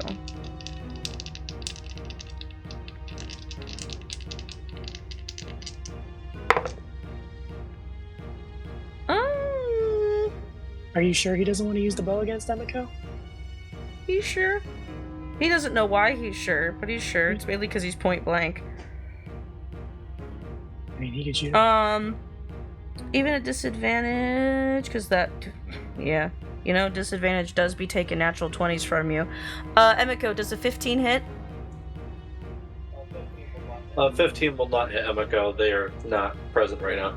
Okay. I hope Mickey knows I love her. Alright. That is going to be the end of its turn. It is the big man's turn. He got a natural 20 on the dex save. Silvery barbs. Rolling again. Wow. That is a natural 15 on the dex save. Fine. How much damage is it, Xander, for 5 feet? 2d4. Roll it. Lysel, you are getting the advantage here. I am what now? You get advantage from my silvery barbs. Oh, sweet. So he's moving 10 feet, looks like? Yeah, he was right here, so whatever it is, diagonally this way. I'm not looking at the map. You move 5 feet. Oh, was it just 5? Okay. Yeah. 2d4 piercing. 6 points of damage. Alright. And this big boy is going to make 2 attacks at Lysel. Well, you know. He's gonna try. I got a natural 20 and a 19. Ooh, natural 20 is gonna hit, but I've got something for him. Maybe I have advantage. Come back here. Alright. I do have something for him. So make it hurt.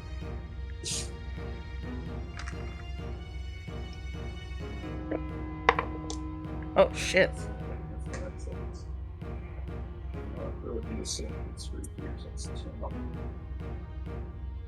Holy shit.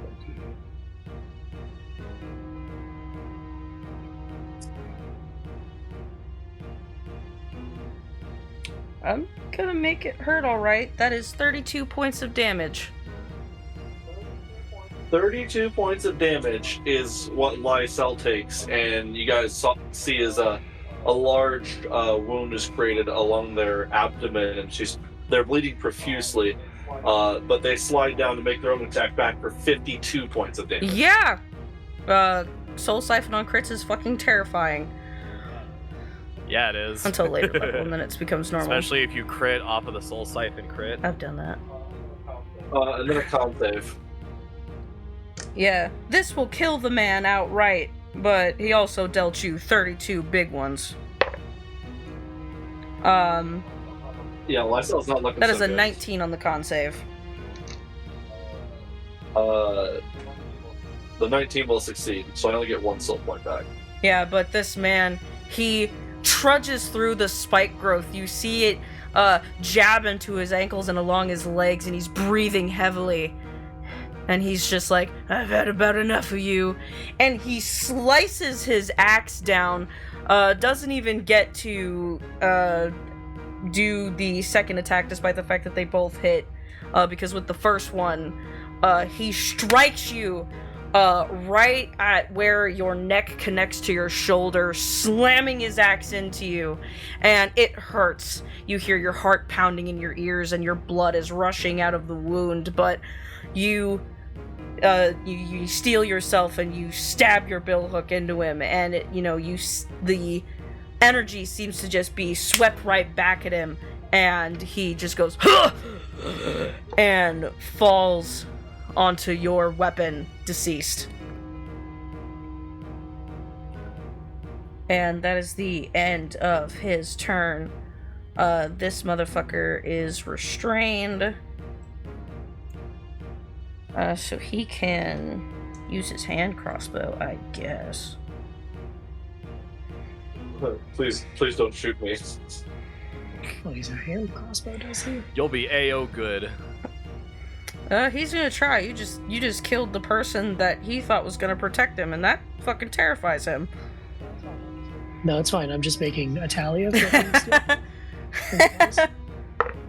That unfortunately is a natural 1. You mean fortunately? I'm pretty sure if he hit me, I would have. Oh yeah, disadvantage, natural 1, and then even then the other roll was a big 7. Yeah, that is the end of his turn. Dead. Xander, you're up. Quarterstaff in hand, whipping out the bonk stick. Has Bandit Archer 1 been hurt at all? Bandit Archer 1. I believe a little bit. Yeah, a little bit, not a lot. Okay, and then Bandit Archer 2 is heavily Bandit injured. Archer 2, yeah, is a bit less than half. Sick! I am going to take the shillelagh quarterstaff and whack Bandit Archer 2 in the fucking face. I have advantage because he's restrained. That is a 24 That to absolutely hit. hits. Go ahead and give me damage. Fucking hittily 7 points of damage. But I'm going to knock him 5 feet this way, if you will permit. Thus forcing him to move across the spike growth, dealing him an additional 6 points of piercing. Alright.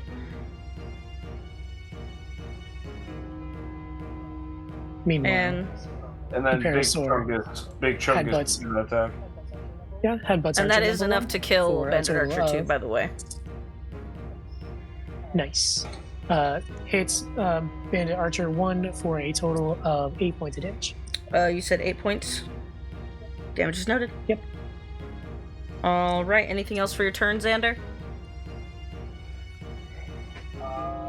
I believe that's all I can do. That's action, bonus action. Yep. We are actually. No, I'm going to say Alright, on that. Never mind. Vivian, it is your turn. Okay. Has Bandit 3 been hit at all? That one? No. Yeah. Okay. Bandit Archer 1, I throw Frost at him. Unfortunately, that is a 12 to hit, so I That assume that misses. Spider Priestess beside me shoots him for 5 points of radiant damage. End of my turn. Alright, you said 5 points of radiant. End of your turn. That means we are back at the top of the round. Johnny. Most harmed, hurt fellow. That is. No lab. Please make an intelligence saving throw. That is a 15. 14 plus 1. End of turn. Alright. Emiko, it is your turn. Do we have a Mickey? Yeah. Are we unmuted? Yeah. Okay. So for my first attack, I'm going to hit the nearest motherfucker to me. I'll kick his ass. Yeah. I'm going to use my Hands of Harming. 20 to hit. For a total of 8 necrotic damage. And then bonus action, the Flurry of Blows.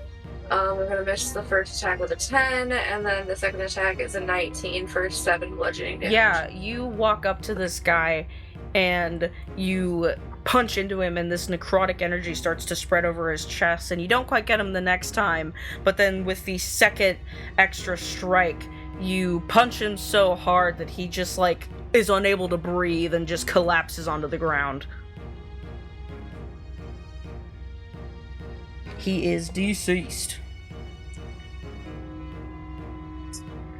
Anything else for your turn, Emiko? No, that's All not right. Lysel, blood pounding in your ears. There is one man left. Yeah, I think, like I said, Lysel is dismounted from the Parasaur and is actually kind of wobbling in one spot. Truth be told, I have exactly 5 hit points left, so thank you, Xander. I got you. I don't really have much in terms of range. He's kind of. If you if walk over here, you can reach him. So yeah, we're gonna go ahead and do that. How long over? And is Yes, he he's restrained, so you do have advantage. All right, 2 attacks. Natural 20 for the first There attack. are other God There are damn. other- Dakota. numbers on the die. Then we I already think know this is the the second most attack. nat 20s we've rolled in a Ever. session. Dude, for real. Yeah, like Oh, that's not even bad. last campaign. That's okay. Next session when we actually Well, need that. Yeah, we're gonna roll 40 natural ones between all of us. I can't believe we got a bunch of nat 20s on the fucking travel session, dude. What the hell? 46 points of damage for the Ow! first attack. He's dead. Jeez. Oh, Great. And I guess con save for the souls, if that is something I can do. That's for Soul Siphon. No, that's the wrong attack. Yeah, you're good. Yeah, the last man falls out of that group. And I think after that, Lysel is going to put their billhooks butt end under the ground and kind of lean up against it with a very weary look on their face. All right. Oh, that hurts. We're gonna take a short rest, right? How badly do we need one? I have like 1 key point left. All right, sure. We take a Yeah. shot. I'm gonna use the key point to give you something healing then. Well, if it makes you feel any better, that short rest means I can cast Goodberry again. Yeah. So Yeah, we're good. and Lysel's fucking dying. You have 4 hit points. yeah, be fine. and on the announcing of a short rest, that is where we'll cut it off because we are almost 20 minutes over time. But, yeah. Okay. Whoopsie.